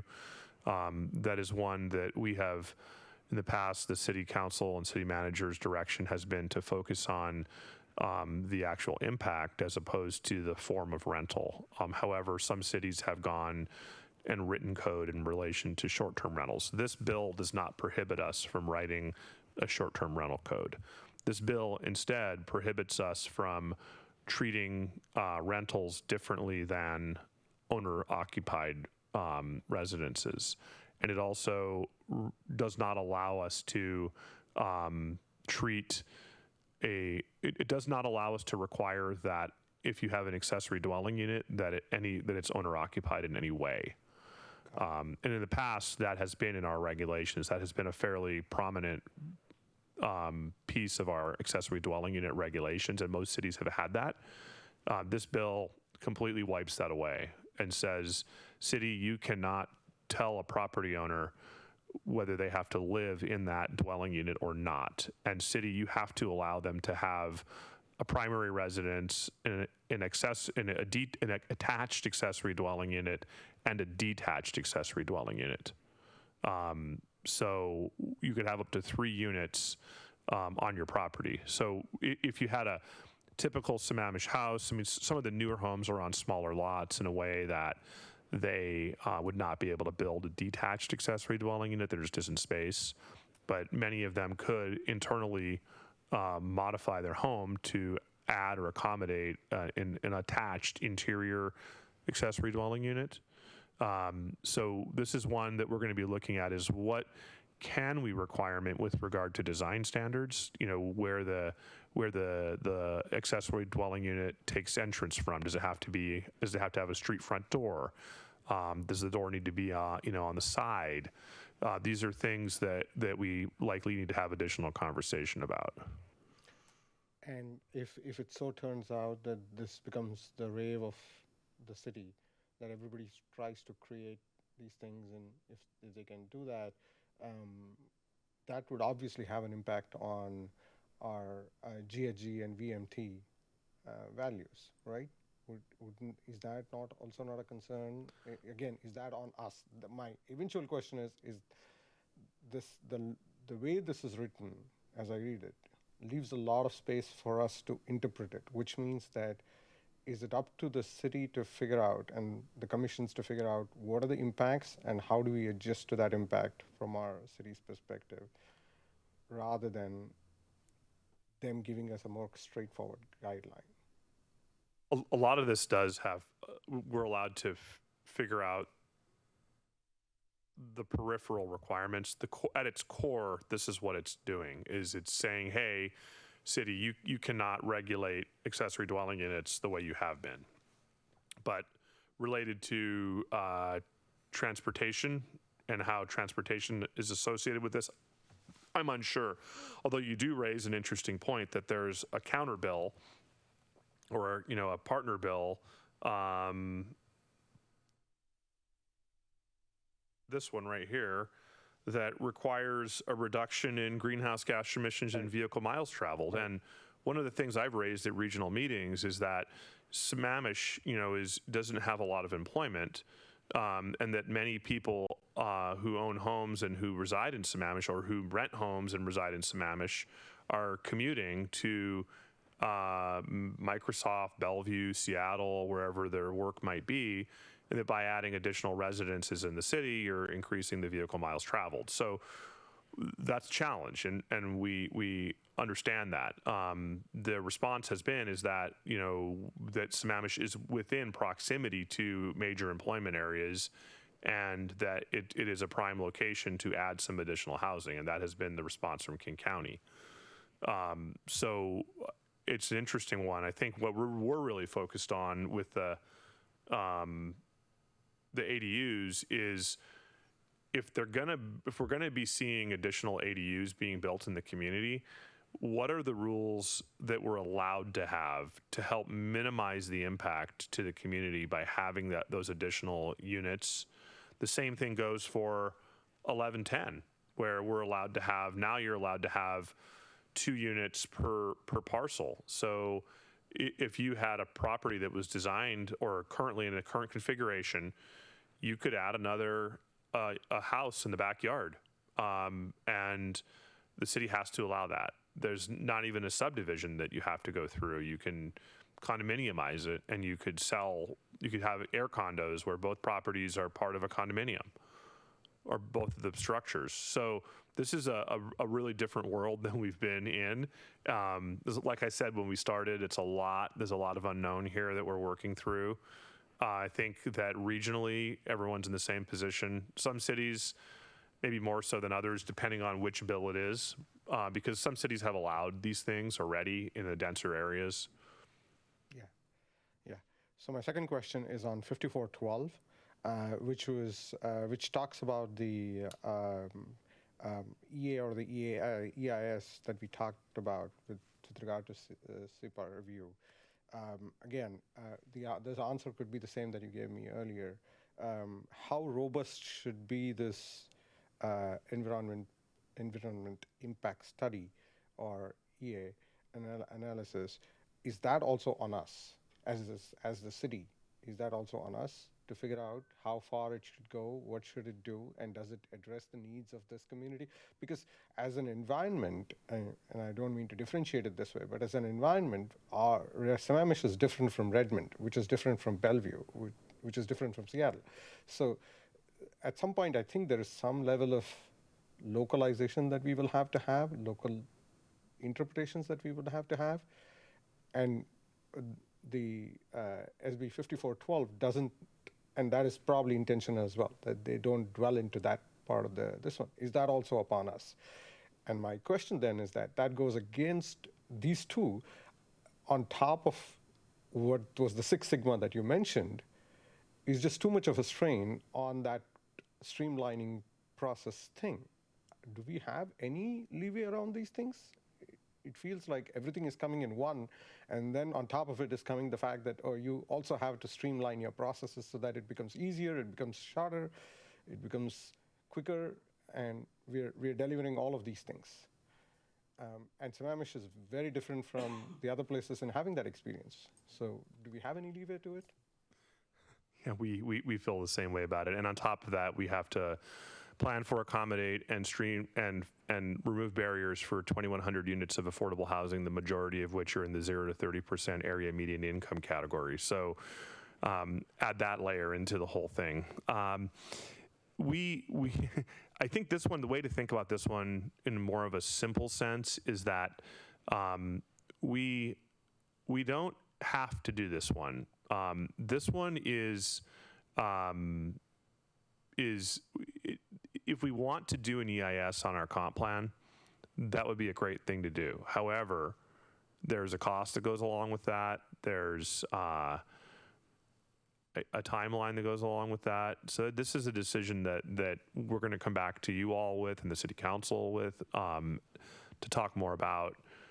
The benefit of doing an environmental impact statement is you're able to more clearly identify right now what impacts might be down the line, as opposed to incrementally doing environmental analysis as you work your way through development in the city. The downside is the cost and the time. You spend the time now, you spend less time later. You don't spend the time now, you spend more time later. I would say that in terms of outcomes, they're probably equivalent. There's actually an argument that could be made that doing more robust environmental analysis at the site level is beneficial because you're really looking at the nuts and bolts of how a specific geographic area in the city is affected by something, as opposed to just blanketing it across the whole city. So it's hard to say, but this one I think is if we did an EIS, then and we adopted a comp plan as a result of that, then permitting that comes through later would fit in that categorical exemption, if that makes sense. And you would not have to do SEPA. But if you don't do an EIS, then not as many categories of development would fit in that categorical exemption. So really, it's one of the methods of streamlining permitting. But at the same time, it's kind of up to the city to choose whether we want to do that or not at this time.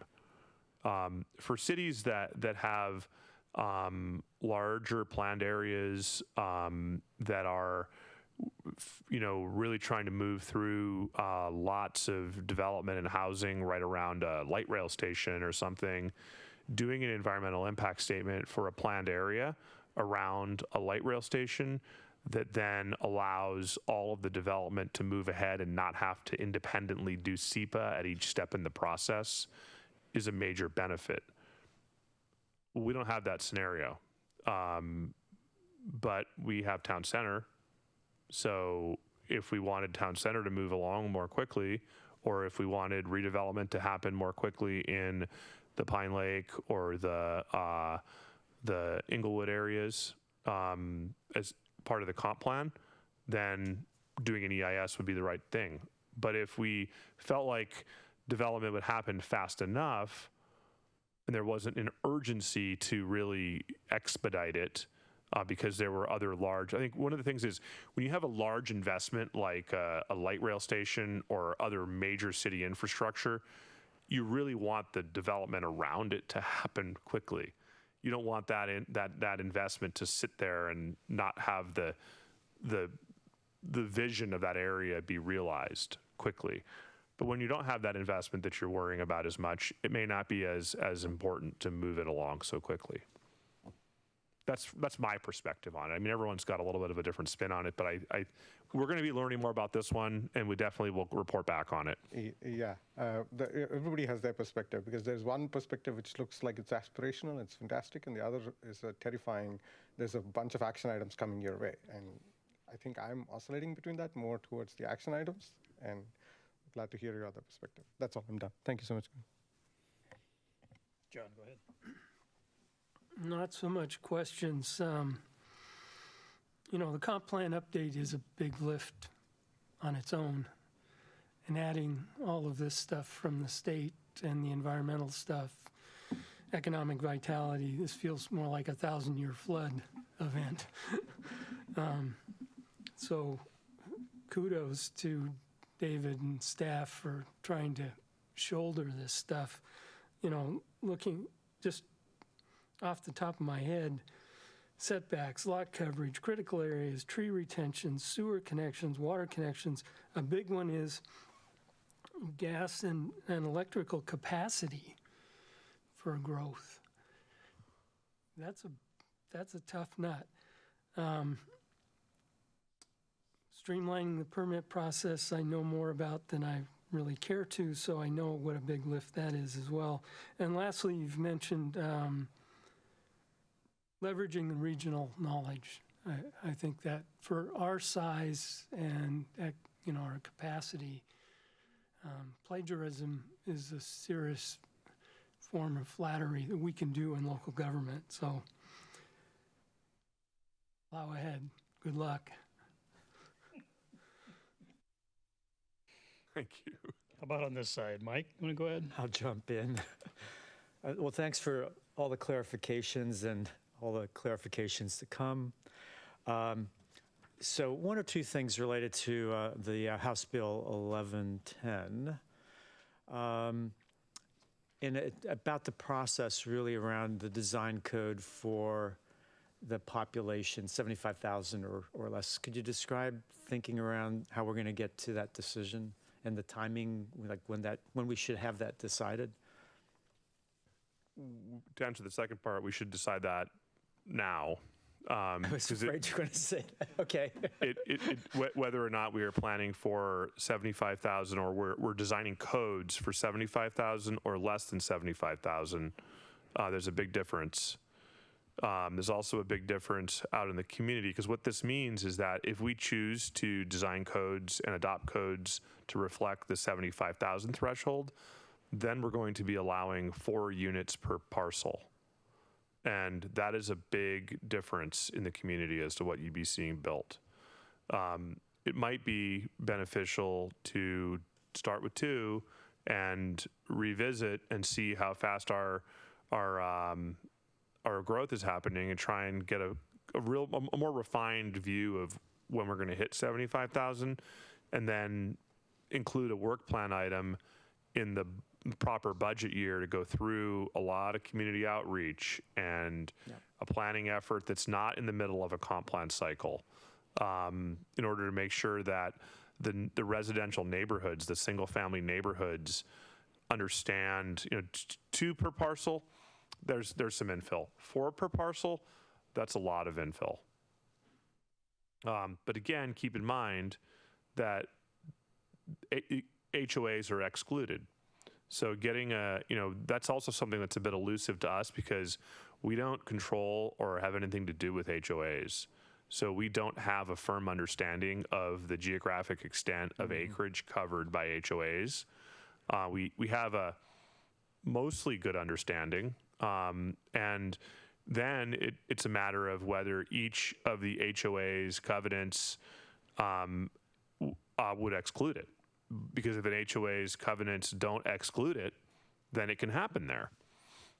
So we're not in a position where we have the staff or resources by any means to go start pulling HOA covenants, mapping the boundaries of HOAs, identifying which neighborhood it's allowed in and which neighborhood it's not, that is a major staff undertaking.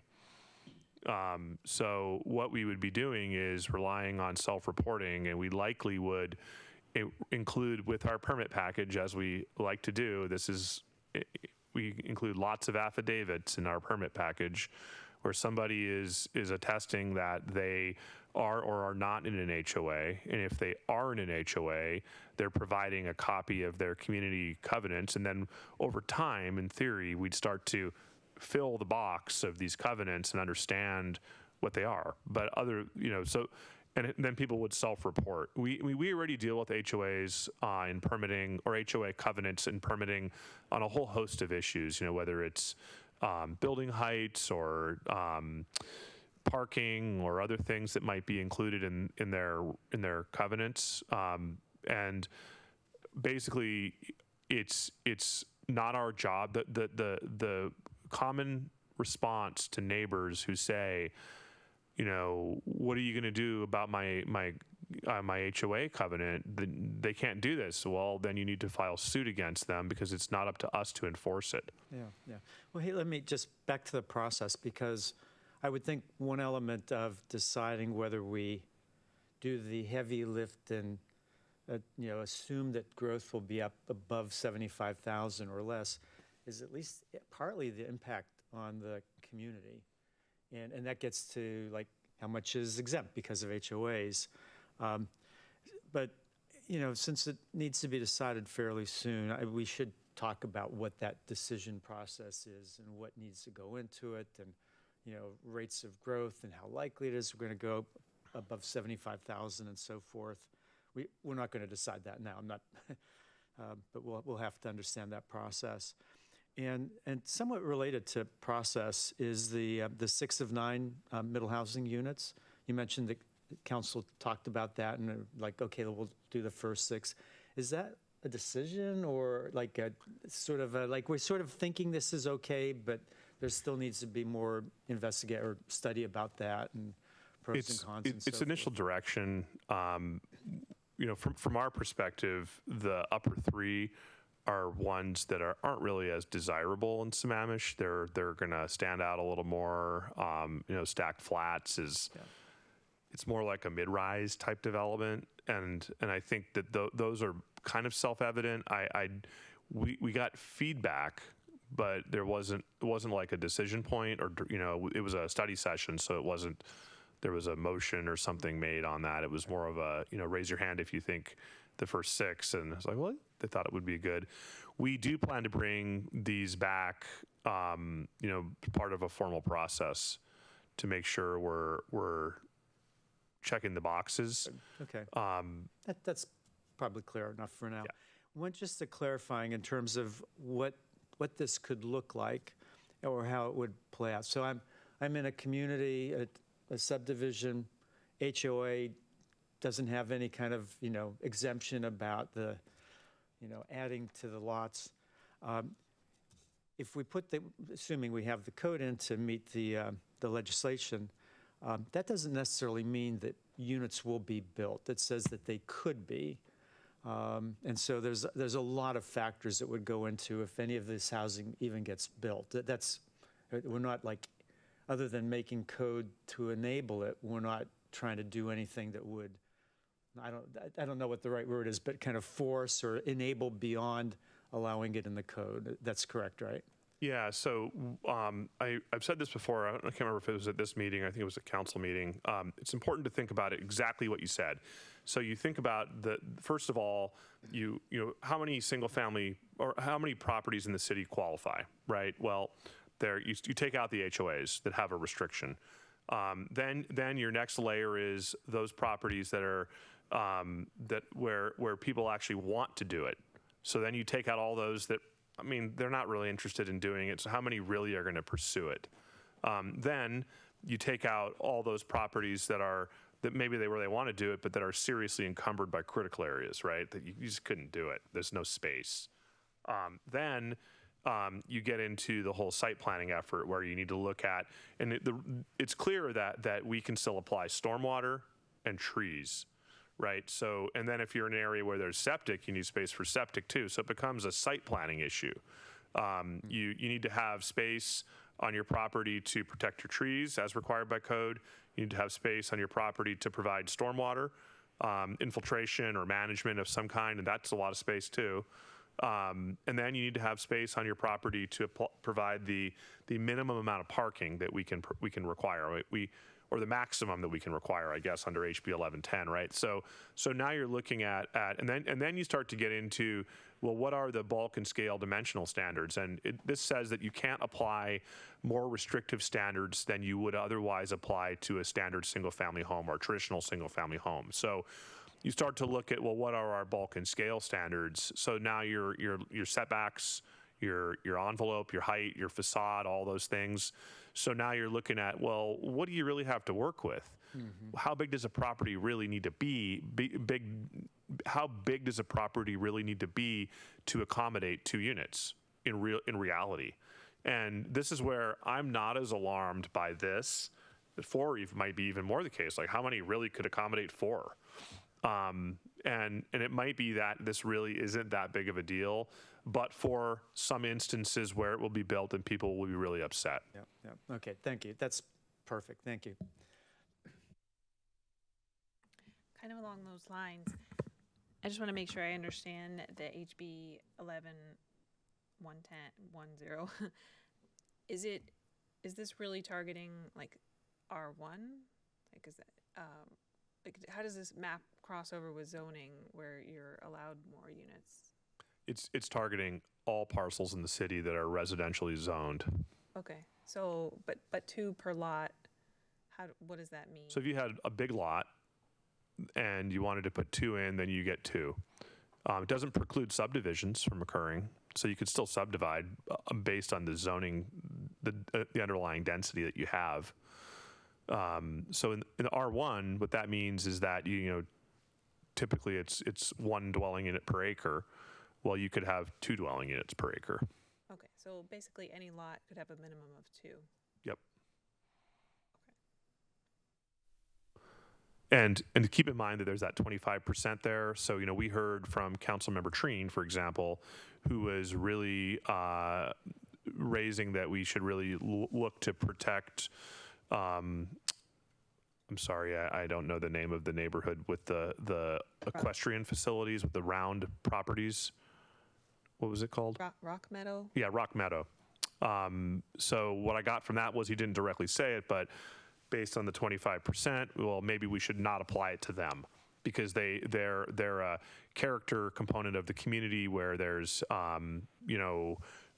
equestrian that's a unique thing in our community and provides services to people and experiences to people, and it's a unique part of the city. And so they could choose not to do it as well. You could choose to exclude a certain part of the city based on what this says, 75%, 25%, 75%. So you could exclude 25%. But the question is, if we have a certain percentage in critical areas, does that mean that's the percentage? I don't read it that way. Kelly reads it differently. Our consultant, Jeff Arango, reads it differently. So we're trying to get clarity on that. Okay. And also the owner could choose not to do it, even if it was allowed. It just doesn't preclude it from someone in the future. Yeah, if it's not excluded. What's interesting is the way this bill started was. Could somebody extend the meeting for me? Oh, sorry. Let's see. I move to extend the meeting to 8:45. I'll just second that myself. All those in favor of extending to 8:45 say aye. Aye. Opposed, no. Thank you. Okay, go ahead. Thank you. I was going to say that this bill started out as a bill to add additional affordable housing affordable to through different housing types, and some think that it actually turned into a boon to landowners. So because what happens is there's not really a lot of affordability required here. It's diversity in housing type, which in theory adds supply, but for those who own land, they now can build another unit and sell another unit, so is it really achieving what it's intended to achieve? That's we're looking at this with some skepticism of really what are they really trying to achieve here, but it is what it is, and we will implement it as we're supposed to, and happily answer any questions along the way. Okay, thank you. So I had a couple of comments. I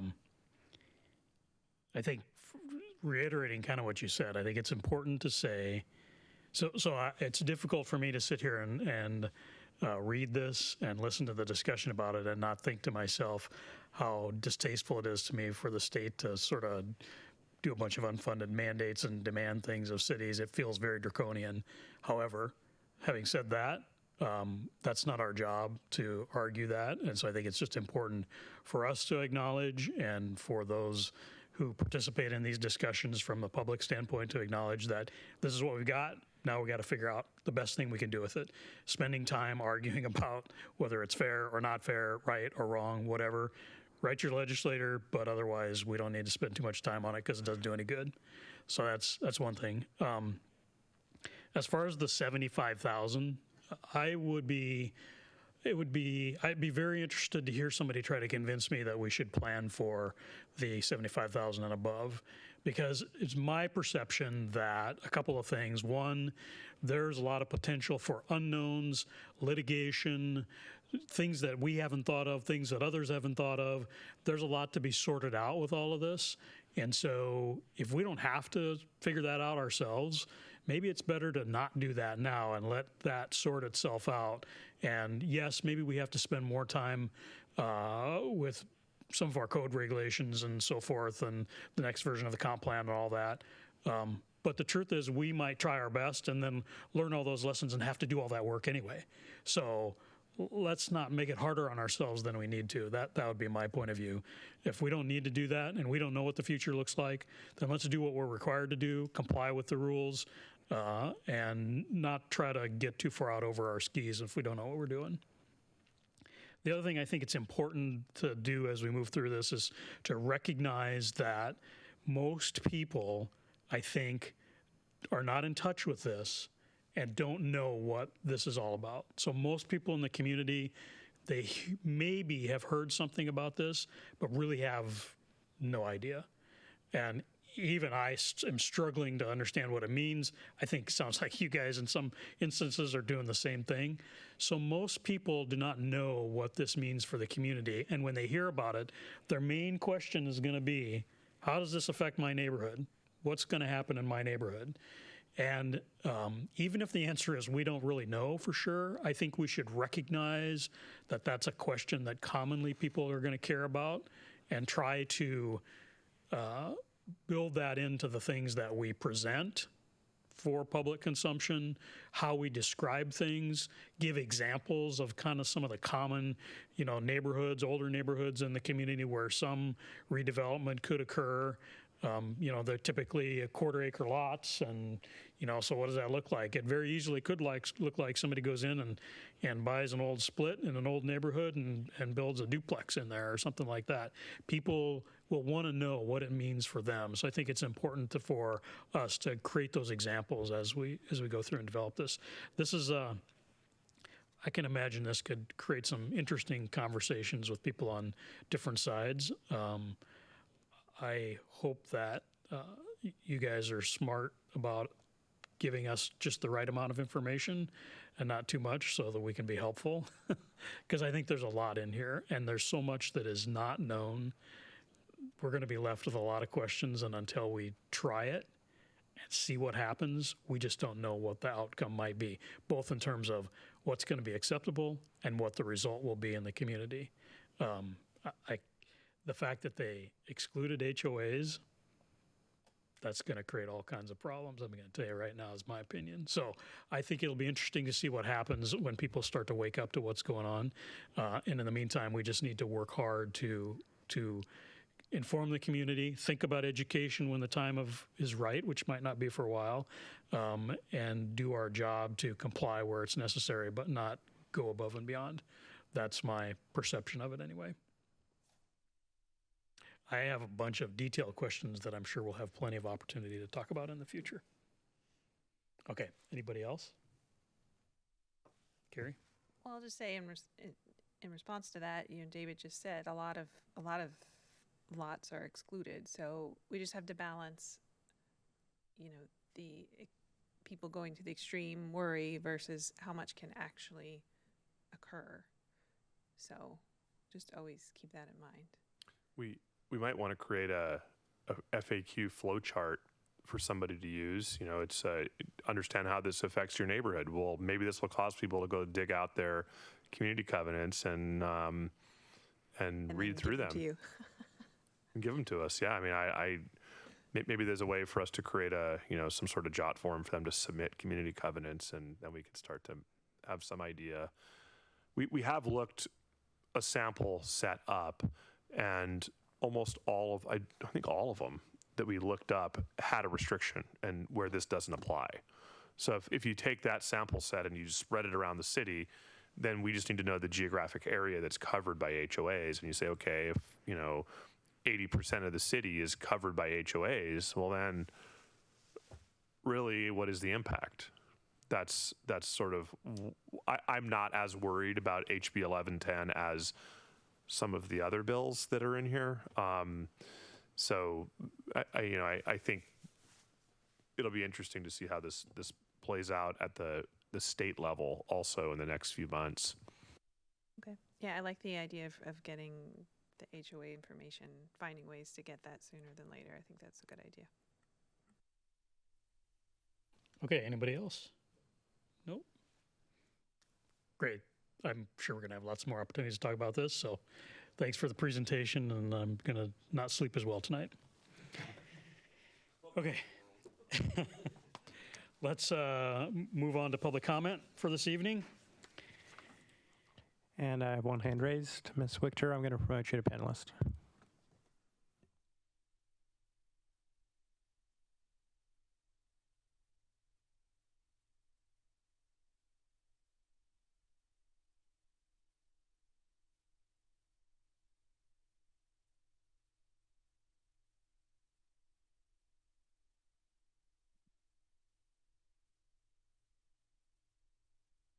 Hi, Mary Wichter, Sammamish. Good points and perspectives. It would be good if there are protective covenants for an area if we knew where to send them in, because there are places it shouldn't be. I totally believe that the critical areas, environmentally critical areas, need to be excluded. They have roads, they have steepness, they already have houses, they don't have sewer in all the places, they have flooding problems, there are tiny roads and skinny roads that would cause traffic problems. So it says actually the critical areas and their buffers. So anything that's an erosion hazard or landslide hazard area or steep slope has a erosion hazard buffer area or a landslide hazard buffer area. I'd like to see those excluded. I understand places like Rock Meadow Farms, but I think what David Powell was saying, you need to kind of collect all the information, see what's left over and what needs to get done. But critical areas are supposed to be identified and protected, and you shouldn't be putting more development there. And then as far as what people are worried about, one of my family lives in Duval. I believe Kelly Hilly does as well. I just looked up Duval. Duval has about 8,400 people, maybe 8,000 people, according to the new census 2021. They are building some things on Big Rock Road that are quads next to duplexes that are next to bigger single family homes that have front back entrances, sorts of things. They're really nicely done. I believe it happens to be a Toll Brothers development there. But I think people need to have pictures, and I think Jeff Arango is pretty good at providing some samples. But I think there are places that it can occur. I think not planning for the 75,000 is very short-sighted, because if you had to build 2,100 affordable units, each of those is going to have an individual person, maybe a couple. So that puts you at 4,200 units. And I mean, it's not hard to get up to 75 if you've got 2 or 3 people. Also, when people are building, I believe Carrie Bosworth had asked on the R1 lots, if you can build one house, you can build a second one, but on one R4 lot, you can build a house with 2 ADUs. I would think you could build 2 homes with ADUs attached and detached on the larger R1 lots. I don't know if that's possible, but that's one combination I thought of. Currently, the Sammamish population is 67,500 per the 2020 census, according to my Alexa app. For SEPA, I did learn earlier this year through emails that got forwarded to me from David Pyle to other people. I believe SEPA isn't even required in Sammamish in the current code unless you have 20 homes or more than 20 homes, or maybe you get 20 before you even do SEPA. So that's already been taken off somewhat. And it seems to be okay because the people, when they're filling out the SEPA, they're not really going to town on most of the things anyway. So I think the other things David talked about using are better. One thing I can think is, I believe in Development Regs Phase 2, there was a statement added about your front door needs to front the road or the property. I believe that's wrong because there are houses that have like a driveway and then around the corner they have their front door, so that their address isn't necessarily where their front door is, or the driveway isn't where the front door is. And if you're taking any home and you're trying to retrofit or put in an ADU, it might be easier to have the ADU on the side of the house or the back of the house, like Frank Blau, who used to be on the Planning Commission. I visited him one time to have a discussion before he moved away, and he actually lived like in a separate unit up the stairs around the back, and he just told me how to get there, and you can fix it with signage. And if you're going to require people that have weird orientations for the doors that don't necessarily fit the architecture of the home, you're going to increase the cost on those. So I really think that small change needs to happen in the code, and I think it would be easy to do. It was just added in, and I don't think it makes the neighborhood or breaks it. The other thing is, I do know somebody that has a duplex where instead of going in and everybody hi and going in at the same time and seeing the people at your door or splitting the doors on the front, if you have a side door during the summertime, like you don't leave your front door open so people can walk in, but if you have a side door, you leave that open with the screen or whatever so that you can have air circulation going on. So there's actually some benefits to it. And then there's a lot of houses or units where maybe something in the back would work. Like my house is actually between two streets, so I'd have two different streets, but there could be a side entrance for things as well. I also wanted to speak a little bit to short-term rentals. I attend a lot of meetings remotely on things. And for short-term rentals, when you do them that way, if you don't restrict them, you end up with an entirely different community. Sometimes people buy them as investment homes. Sometimes there's people in and out of there every day. It's not really providing more housing units for the housing crisis to get people there. It's just providing ways for people to get in and out and way to make income. And I think we're short enough on having housing units in our city that we should consider possibly not allowing short-term rentals or have them in very specific areas. And if we're worried about wanting to have people to stay, because I remember the hearing examiner saying, hey, when he doesn't want to drive up and he wants to be in Sammamish, he has to stay in Issaquah because they have hotels and we don't have them here. So if we want to have for places to people to stay, instead of having short-term rentals in the city, I think we could have some place that, hotels or some sort of, overnight or weekly things are available. I like the idea for a facts flow chart. I don't know if we're there yet, but I think that was a cool idea mentioned. And I guess I won't speak much more. I just think housing is super important. I'm glad for the discussions. And I just think it's really important to do the development regulations, the comp plan, and everything at one time. I know some of the stuff that I put on dockets that the city's going to work on in the next 2 years. Those discussions started in 2012 or 13. It's 2023 now. It's 10 years later. They haven't happened. It's just so hard to get really important things up that I think while we have really, really good consultants, we are spending the money to do things. It's not that much harder to put a quadplex and a duplex option for homes. I think putting that in the code is actually not that hard to do. And like I said, Duval at 8,000 people is able to do it. So thank you for listening and for the great meeting. And I'm glad the sound seems to be working. Thank you, Ms. Wichter. And we have one more hand raised, Mr. Stickney. I'm going to promote you to panelist.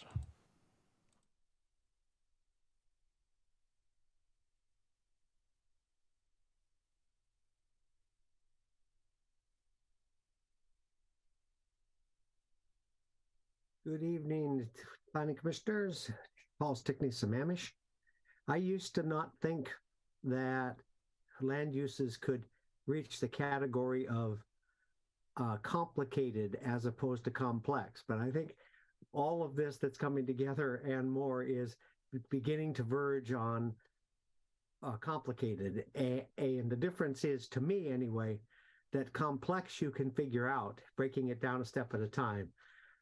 Complicated is a little harder. A couple of pieces of information. I think there's a lot of factual data that we really should get, if possible, as quickly as possible. And I have some insights on some of it. One thing I mentioned at council meeting on Tuesday is about affordable housing, which was talked about tonight. There's certain ratios that other cities have found that have worked for market rate to 80% AMI. There may be some at 50%. There may be some at 30%. I think we need to know the cost of these units and the affordability mix of market to to affordable AMI categories. And staff came up with some interesting ideas that I won't have time to go into tonight. I'm not sure I followed them completely, but it was talking about some ideas of adding market rate and affordable rate without having to go over on land costs. But some of that we need to know. As many of you know, I've been in real estate, single family housing for a long time. I know the market areas. I make market knowledge my number one core. And I can tell you anecdotally, because I don't keep track, but I can't think of any covenants I've ever read in established neighborhoods that allow for uses other than single family homes. So I would guess that a very low percentage of Sammamish has HOAs that allow that. And in the housing needs assessment, there were over 200 HOAs identified. So in my opinion, I'll state that twice, in my opinion, when you take the Puget Sound Regional Council study, that they thought that only 10% of the capacity enabled by House Bill 1110 would be achieved. When you take that most subdivisions, especially since 1975 on in Sammamish, have HOA covenants that more than likely the vast majority do not allow different than single family areas. When you take critical areas out, when you take septics out, which is all a part of 1110, when you take 25% of the city out, my opinion, there's a very small amount, except for parcels that were meets and bounds descriptions, mostly created before subdivision law in 72, that have not been subdivided yet, that are in the future. Yes, those could be potentially subdivided, but I think that's a very small part of what's left in our city. So I don't think there's a huge number that can come from this, whether it's 2 or 4. That's just my opinion. I would like to comment is that one bill that I think is extremely important that I didn't see discussed in the packet is Senate Bill 5258. And it is increasing supply of condominiums and townhomes. And it significantly removed barriers to condominium and townhouse development that were in place for close to 15 years or more over litigation and lawsuits and just cause provisions. And the bottom line is the pendulum has swung from condo homeowners associations being able to win huge lawsuits against developers for condos, so they didn't want to build them, back to a more fair place with arbitration, et cetera. And it's my understanding, I've been told, that this bill really does the trick and will enable condos and townhouses that are fair, not favoring developers, not favoring HOAs. If there's something wrong, fix it. But it won't be a free golden ticket for massive cash infusions from past development who really didn't do something wrong into something that is. So, and what's interesting is what were the votes in the Senate and the House on this? This has been in play for a long time. In the Senate, this bill passed 48-0, and in the House, it passed 98-0. I think this has huge implications for Town Center, the other centers, and the bonus parcels and should be a big part of our equation because it could provide a lot of ownership at lower AMI market rates, such as like 80 to 150, like I talked about early, which is like from 500 to $1.2 million, which is where a vast majority of our pricing is missing, as well as market rate opportunities for 0 to 80%. So the bottom line, I think I feel there's too much unknown to be making these decisions. I think a concerted effort could be put into place as a high priority to really find out a good educated guess as to what percentage of Sammamish would be subject to these rules, and that could, of House Bill 1110, I'm sorry, that could really help decide which path is best, 2 or 4, because I can see some merit in both, but it depends. I'm guessing there's not much in most of the city, and if that's the case, then planning for 75 makes sense, because if we adjust housing types that we're short on in multifamily, 2 people per unit, we could get there, but I don't think it would have big impacts on the rest of the city. But what I think doesn't matter, what we learn and what we can find out and know. It's time not to guess, it's time to know. Appreciate the opportunity to speak. Thank you. Thank you, Mr. Stickney, and we have no more hands raised. All right, thanks. Anything else from staff this evening? No? Okay, would somebody move to adjourn? Move to adjourn. I second. It's been moved and second that we adjourn. All those in favor say aye. Aye. Aye. Opposed, no. Thank you, everyone. Have a great evening.